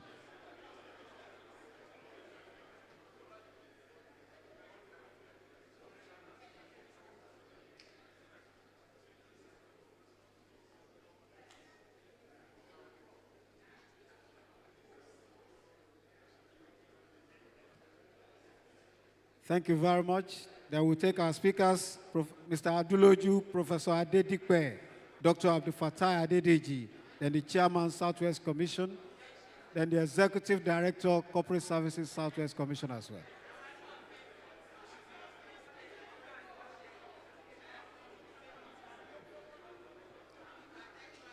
Please, distinguished ladies and gentlemen,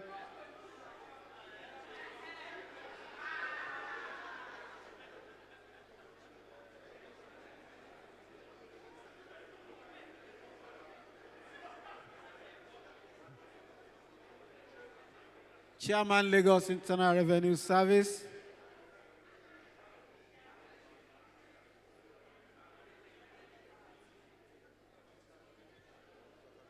management as well should join.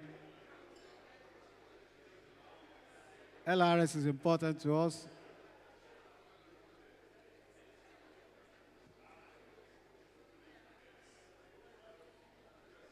Please kindly scan the QR code at the back of the program to download the entire LEDU report. The QR code at the back of the program, please scan it.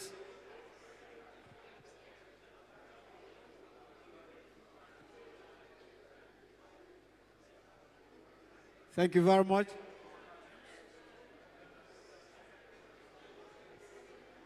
Yes, Honorable Lumo Saad, Chairman Don Commission is.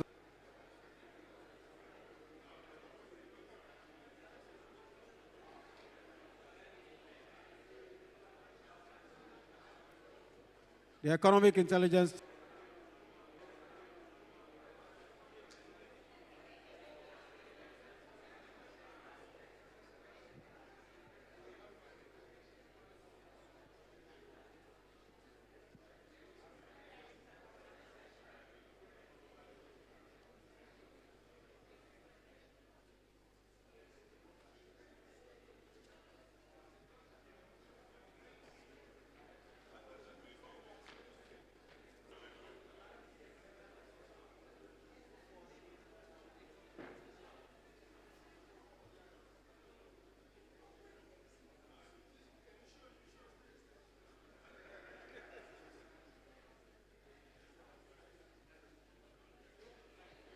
Thank you very much. We appreciate Mr. Deputy Governor. Please, as I said, at the back of the program you have with you, kindly scan the QR code to access the LEDU report. Thank you very much.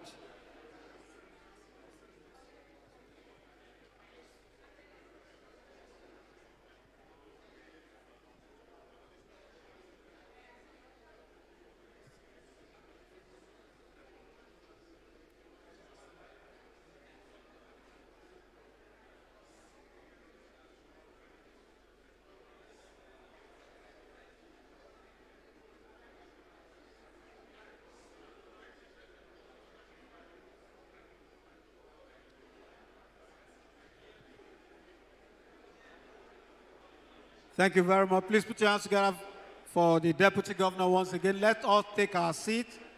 Please, let's sit down. Let's take our seat. Gentlemen of the press and cameramen, please, can we please excuse us? So, distinguished ladies and gentlemen, we are now ready for the panel session. We are ready for the panel session as I invite once again Professor Olusegun Vincent for the moderation of the panel session. Thank you.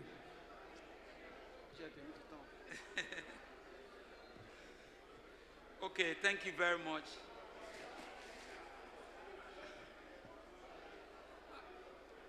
Please, can we settle down, please? The Deputy Governor is fully settled. Please, let us settle down. On to the next item on the program of events. It's time for panel of experts discussion. Okay, I would like to first call on the moderator for this particular. I would like to call on Dr. Ugodre Obishuku, the CEO Nairametrics. CEO Nairametrics, the moderator for the panel session. I would like to call on the panelists. First on this is Professor Akin, Mr. Oluwaseun Oshiyemi, Honorable Commissioner for Transportation.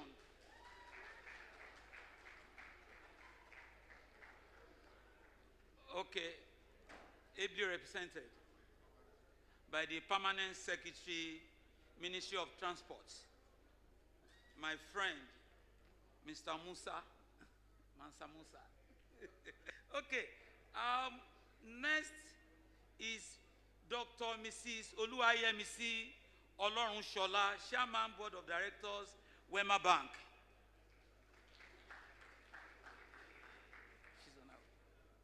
Okay, and call on Dr.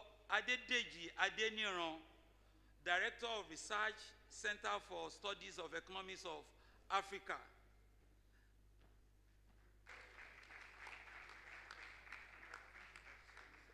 Okay, thank you. I would like to, without wasting our time, I would like to hand over to the moderator of this particular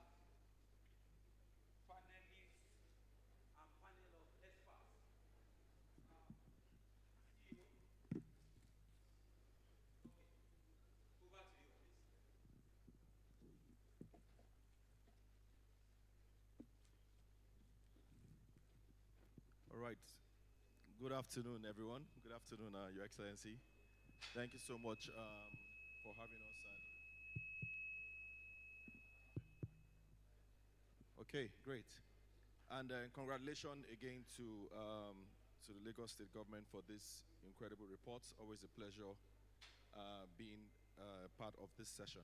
All right, we're going to try and make this session very engaging. We have the Deputy Governor here. And so I will start first with Honorable Commissioner for Transport, Lagos State. Right, so, and I want to start with you because there's something I'm very, very excited about anytime I'm in Lagos, and that is the transport network. It's incredible seeing how far we've come over the last few years. We now have the blue line, red line. We're seeing rail now. These are things that we used to dream of before. We're also seeing public transportation essentially develop over the last few years as well.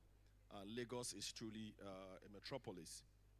So with strong public satisfaction reported for services such as ferry operations and of course blue and red lines, while BRT services show comparative moderate performance, what steps is your ministry taking to achieve full integration of these transport models into a seamless multimodal mobility system that enhances the efficient movement of people around Lagos?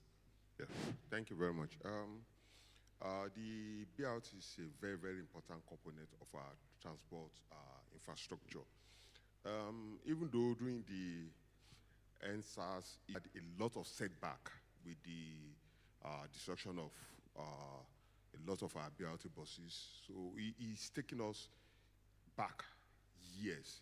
But what we are doing now is that it's not just the BRT itself, quality bus corridors, which is going to be integrated into the BRT system, and we are expecting about 2,000, which is not just, we are not just bringing buses in, we are bringing buses that will make transport fare cheap for the people. They are going to be energy efficient, and we want to, we are having a system where the BRT integrates into our first and last mile, and the BRT integrates into our water system. The BRT integrates with our rail system. So everything becomes integrated, okay? Right now, in Marina, we are having the 3 modes of transportation that we are developing, where the buses feed into the water system and the rail, everything combines together. So we are looking at it holistically, okay? Not just BRT. Why we want to improve our BRT system, we realize the fact that we want to encourage people to ride on the BRT, and that's why we are bringing those buses that will be cheaper, okay? And our BRT is going to be very intelligent. What do you mean by intelligent? We want a situation where you could sit in your house, your bus stop is just 5 minutes away, and you can say in 5 minutes' time, a bus is going to come taking me from Ikeja to Oyingbo. Wow. And you know that's the how round long. of applause to that. And you know how long that is going to take you. Okay, in 15 minutes, I'm just saying, I'll be in Oyingbo in 15 minutes. So I just see, and that is what we should have in a normal climb. That's what you should have. You shouldn't be queuing at the bus every time. You know, you just get there, take your bus, and leave.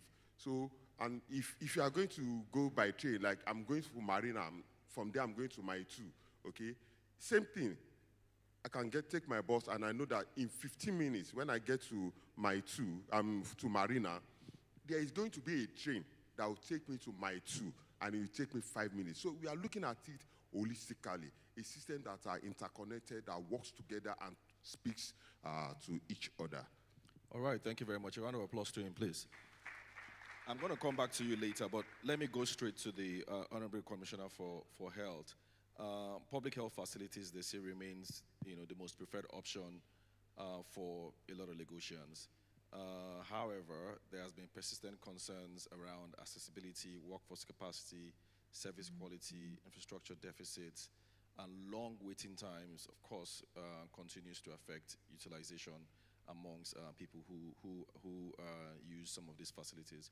So in the light of the increase in the budget, because the government also recognizes this and have increased budget allocation to health to about 69%, specific reforms and investments is the ministry prioritizing to address these challenges that I just enumerated earlier, and how does that improve service delivery outcomes? So thank you very much. I think the first thing is to recognize that we're using economic principles to drive. So there is the whole issue around demand and supply. The first thing to do is, based on those economic principles, to use policy and legislation. Now, we have a very interesting law in Nigeria now called the NHIA law, which is Health Insurance Authority Act, which states that all Nigerians must have mandatory health insurance. So Lagos State has been the first state in Nigeria to domesticate that law. That law came out in 2022. And in 2024, July, we released an executive order. So what does that do? The executive order has 2 parts to it. It's the mandatory nature of insurance. So every Lagosian now, by law, must have insurance in their pocket. The second part of it is the enforcement is just a piece of paper. Now, the principles of insurance, you pay 100 naira for something and you get about 5,000 naira spending power. So if if all Lagosians are carrying insurance in their pocket, automatically they now have purchasing power and the ability to purchase health. Now, in economic principles, that creates a demand. And that demand in the principles of economics is met by supply. So investment now flows into the health sector because Lagosians now automatically, there's an expansion of people carrying insurance, an expansion of people that want health care. There's a huge demand. So investment now goes into the supply side, which is the service delivery. So the first thing we're doing in Lagos is to sort out the demand side. Okay. Now, you can't just do that on its own. While you're waiting for the invisible hand of the economy to fix the supply side or the service provision, government has to catalyze that. And we're catalyzing that with massive investment into infrastructure, what we call the Mr. Governor's blueprint for medical transformation. And that's based on modernizing all tiers of healthcare infrastructure, from tertiary to secondary to primary. And we're modernizing it in terms of the global trend around renewable energy.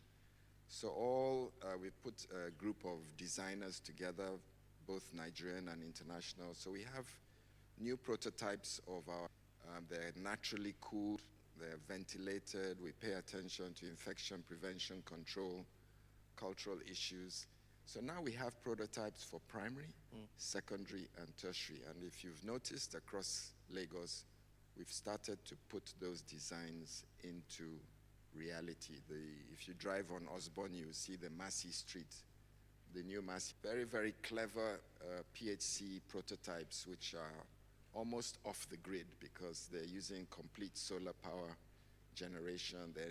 The breeze just grows through the building.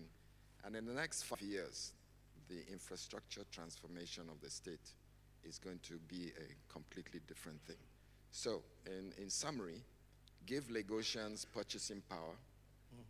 That creates a demand for service. Private sector key into that because it's an automatic phenomenon. You know, now it's the return on investment in the health sector, but by giving people the purchasing power, automatically investment will flow into the system. And when you match that with government spending, there's a complete revitalization of the health sector, which is going to slow down, if not neutralize, brain drain automatically. We won't need, it's just a principle. All right, thank you very much for that. So a round of applause to the commissioner. They always say health is wealth, and it's very important that we have the demand and supply side work hand in hand. And thanks for that response, sir. I'll come to you, Ms. Ayodele. I mean, let's talk private sector now. We've talked about what the government is doing, but we know Lagos State ranks as one of the top performers when it comes to ease of doing business. If you're an entrepreneur, a business person, you know that it's probably easier to set up business in Lagos than anywhere else in Nigeria. Am I correct? Please, round of applause to Lagos State. Yeah. So, from a private sector perspective, that's your perspective. What remaining regulatory, administrative, or infrastructure bottleneck should the state prioritize to further support the growth of MSMEs and enhance the attractiveness of FDIs, which we all know Nigeria needs to generate the sort of productivity that we're all looking for? Thank you very much, Mr. Moderator. First of all, I want to say thank you to the organizers of this program for inviting the chairman, Dr. Mrs. Olorunshola. She sent her greetings and her commendation especially to Lagos State government for the work that the entire team is doing, to ease business for MSMEs. The grind that business owners go through when it comes to building and scaling their business. But with the work that the various initiatives and the variables that is making things easier, we, City as a banker, we see increased formalization of businesses. We see increased, foreign interest. We see increased business activity. So we commend the work that Lagos State government is doing. So what is it that we need to do more, as you have asked me, is that the momentum that we're achieving, the clarity, the regulatory clarity that is being recorded right now, how do we convert it into a competitive advantage for MSMEs? How do we, achieve that? So I want to say that I have noted about 6 areas that can help us to really be able to unlock the growth of MSME and be able to attract more sustainable foreign direct investment. The first one is around harmonization. So we've talked about the PEPEC score shows Lagos State doing very well in the various business processes in registration. Now, how do we create a single trusted digital gateway that would allow for a combined holistic processing of licenses, of permit, of taxes?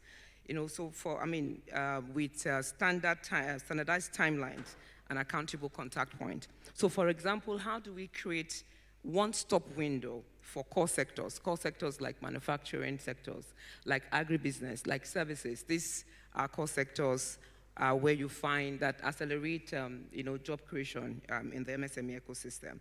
How do we, and I think one of the speakers also spoke about the growing bottom of the pyramid in Lagos State. How do we enforce prohibition of informal, and illegal taxes for these small-scale businesses, especially when you look at market like Oyigbo and when you look at Mile 12?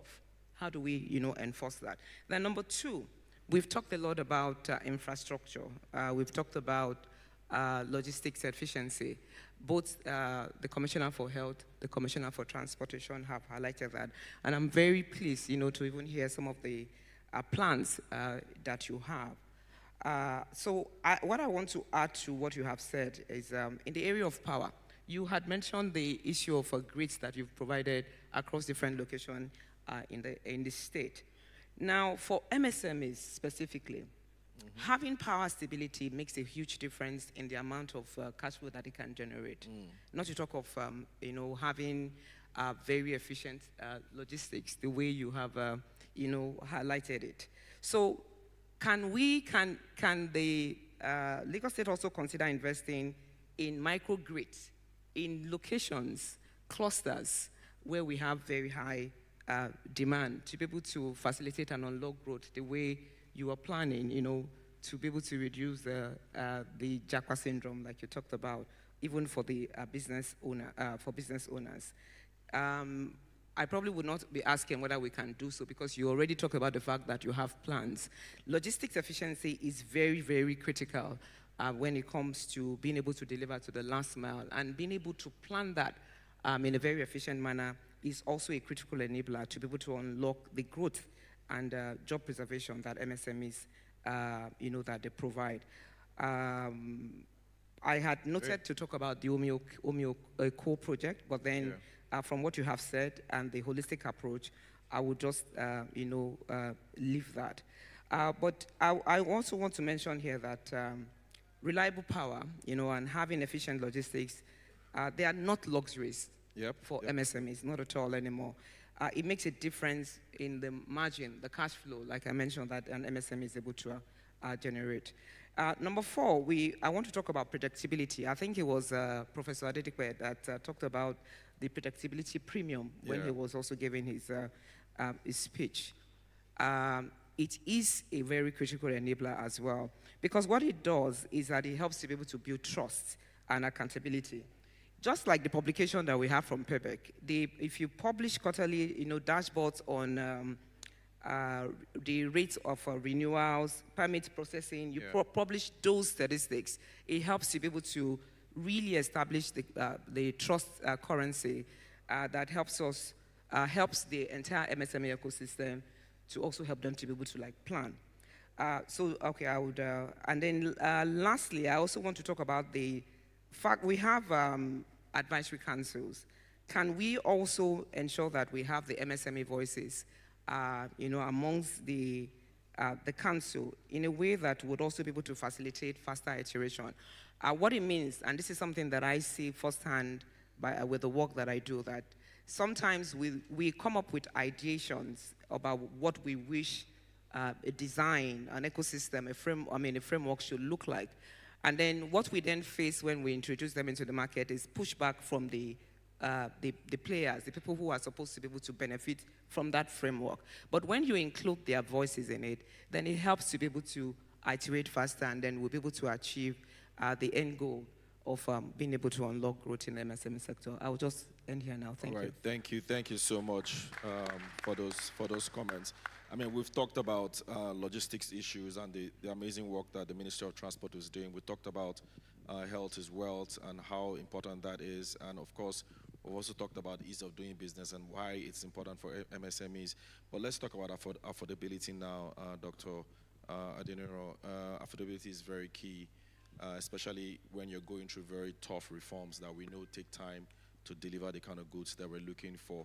How can public policy more effectively address these income-related constraints to reduce education inequality and learning poverty, while strengthening the role of public education in promoting inclusive growth and shared prosperity? Of course, this is in the light of what education means in terms of actually getting people out of this poverty line. Response, please. Thank you so much. First of all, I think I want to congratulate the Lagos State government for this achievement. I think in many areas there is this apprehension by government to really track data because it might speak to things that are not working. But I think what we have also seen is that there's actually a measurement shock.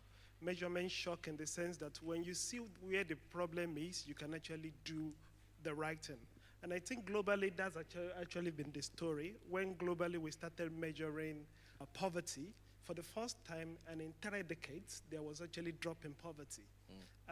In the education sector where I've worked, there is something we call PISA shock. When countries actually do the PISA test, even in Germany, they find actually very, very bad performance. But what you see that subsequently, there's actually this improvement that takes place. So I think it's important and it's an encouragement for government that when we really track and really do this kind of accountability, it doesn't really start, it might not stand well. For example, LEDU, if you look at the track record, last year we were talking about resilience. Here we are talking about consolidating it.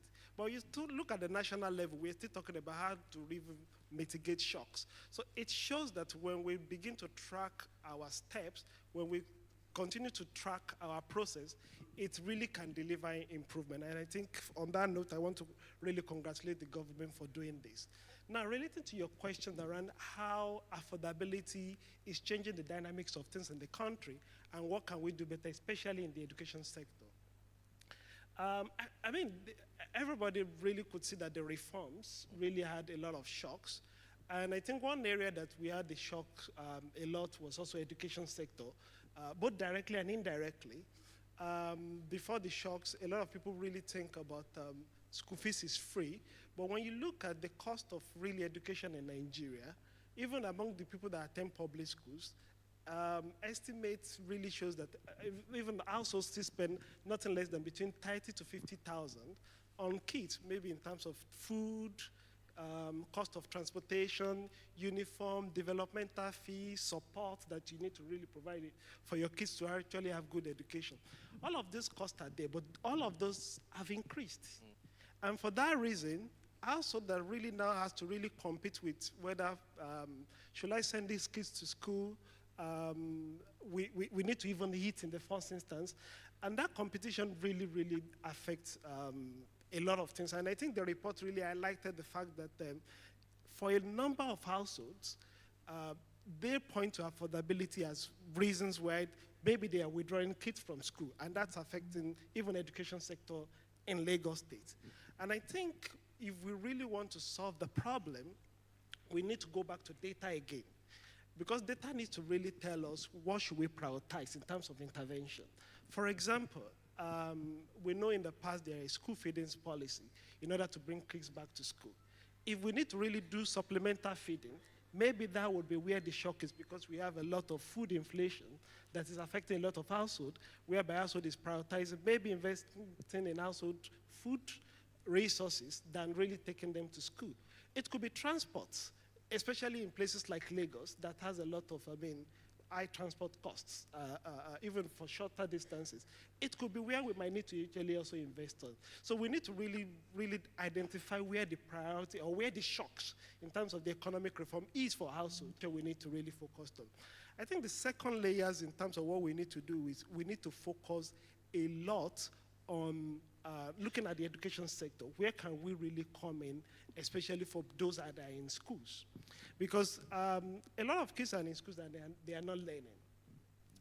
That's actually the story of, I think, World Bank learning poverty, showing that only 13% of children in sub-Saharan Africa are learning. Even in Nigeria, if you look at the data, it's showing something around 30%. So it's not that we are improving very well.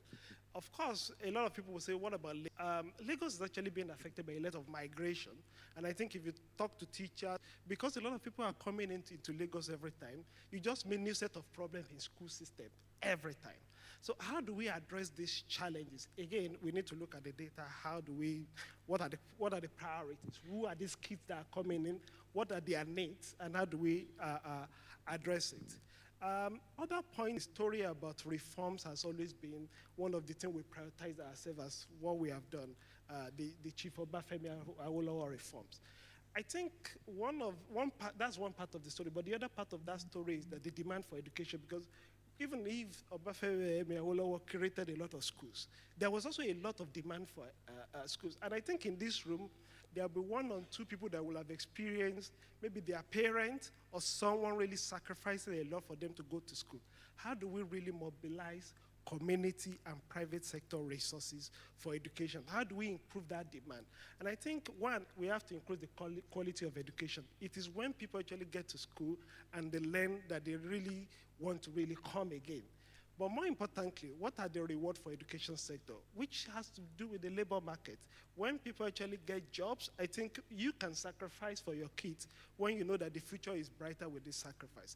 If these are not present, I think we can also motivate and mobilize the private sector investment into education. All right, thank you very much. And I think the Deputy Governor spoke to that earlier when he said one of the interventions they're looking at doing is targeting about 30,000 tech-related jobs in Lagos State. And I think that speaks to a government that at least understands how important tech is in the future that we're in now. We're till end of this session. I'm just going to allow the commissioners just speak to off the cuff, just 30 seconds.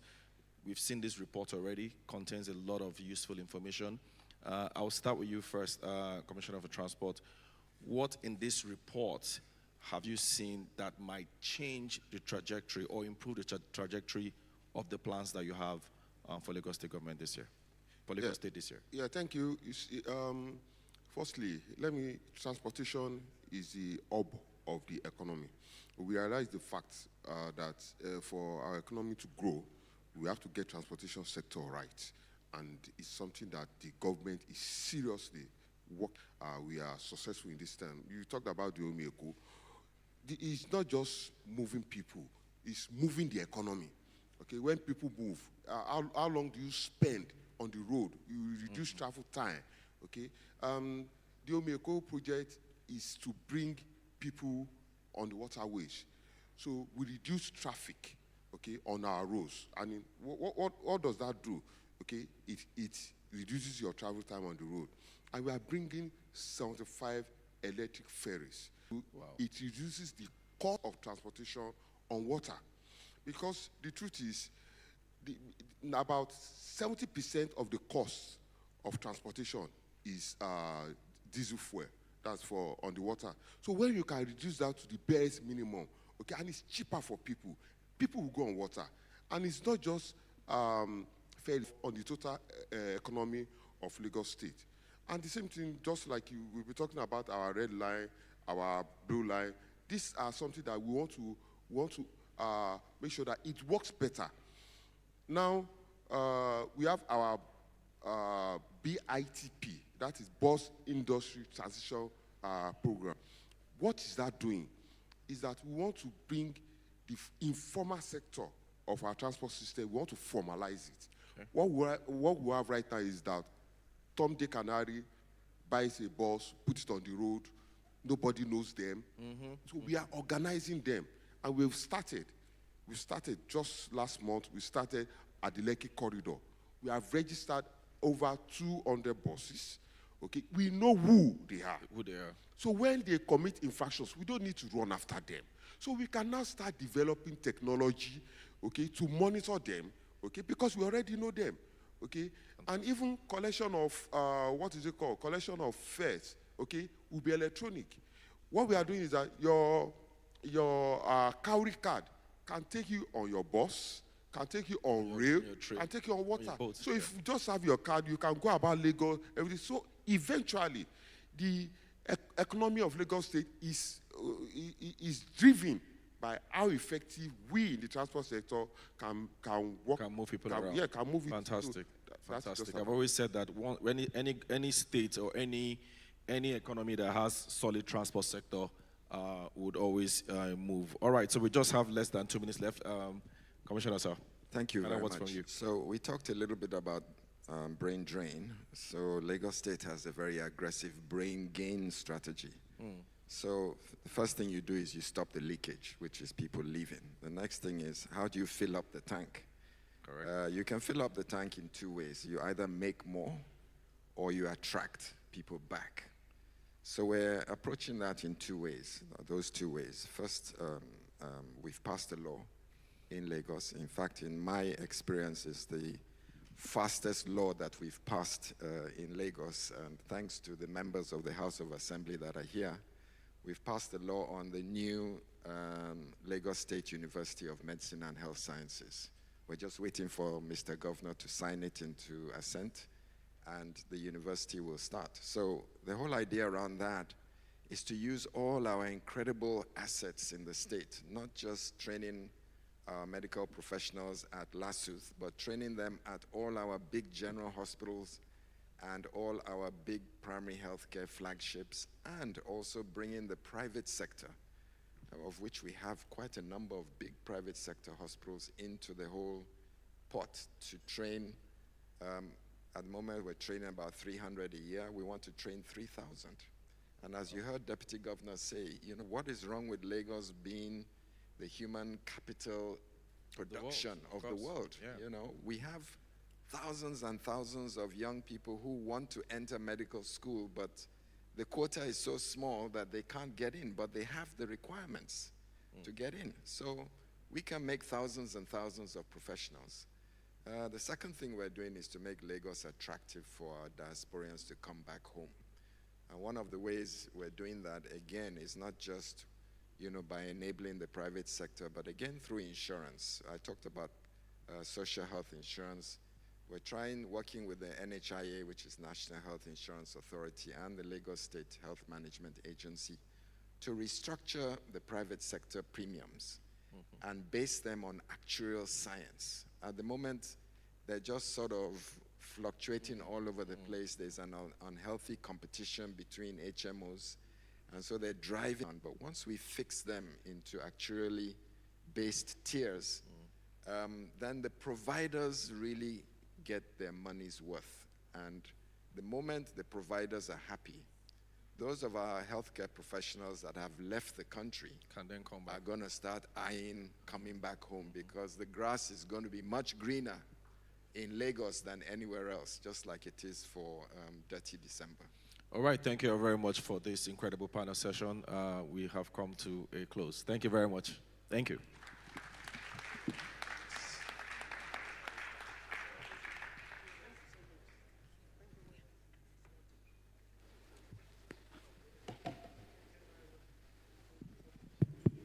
Thank you very much. Thank you, the panelists. A round of applause again.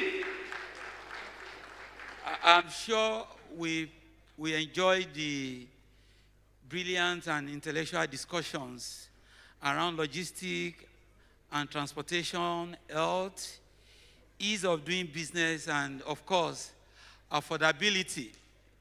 affordability is a major issue in Nigeria now.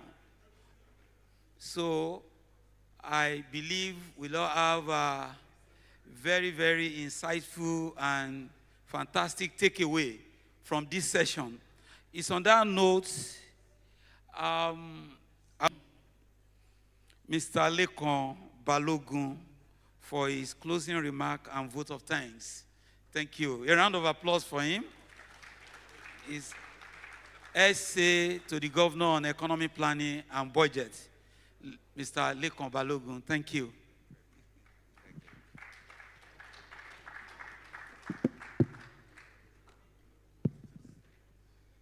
Mr. Deputy Governor, Dr. Kadri Obafemi Hamzat, I will seek your permission, sir, to stand on existing protocol. Good afternoon, everyone.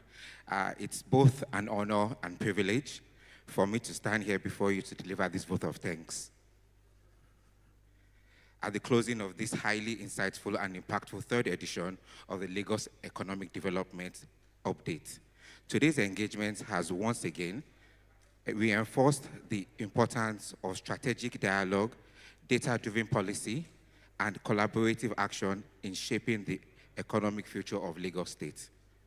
The strength of LEDU lies not just in the conversations we have, but in the actions that inspire us.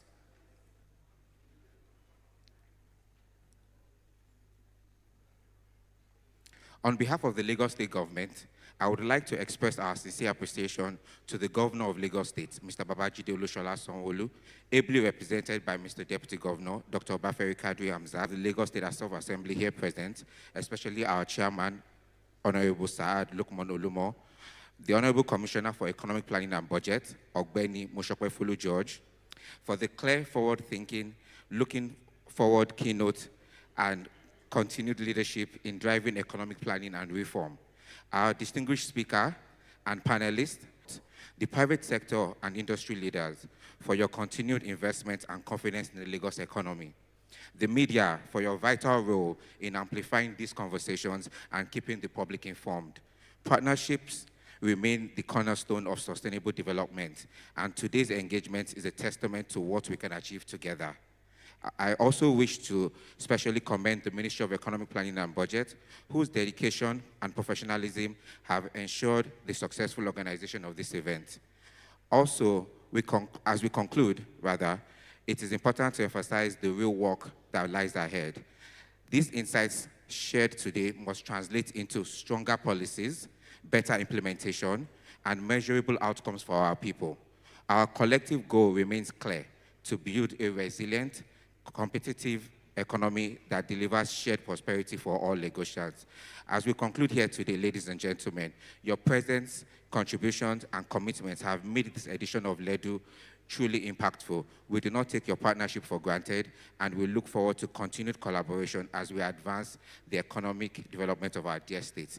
Once again, thank you very much for your time, your insights, and your unwavering support. We wish you all safe journey back home to your respective destinations.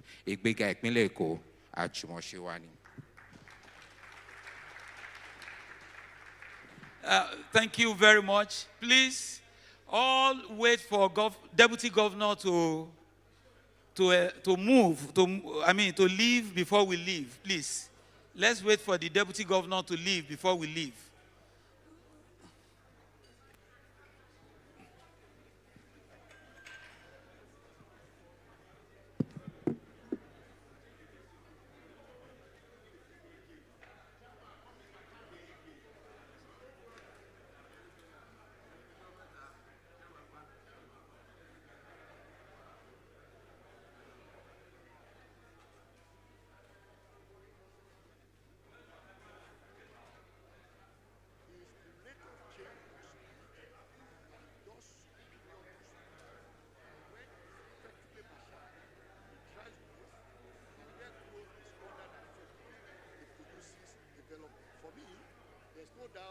Lagos has significantly transformed post-COVID and also across every element of the theme's agenda. And I think we need to clap for ourselves at that point. Thank you very much.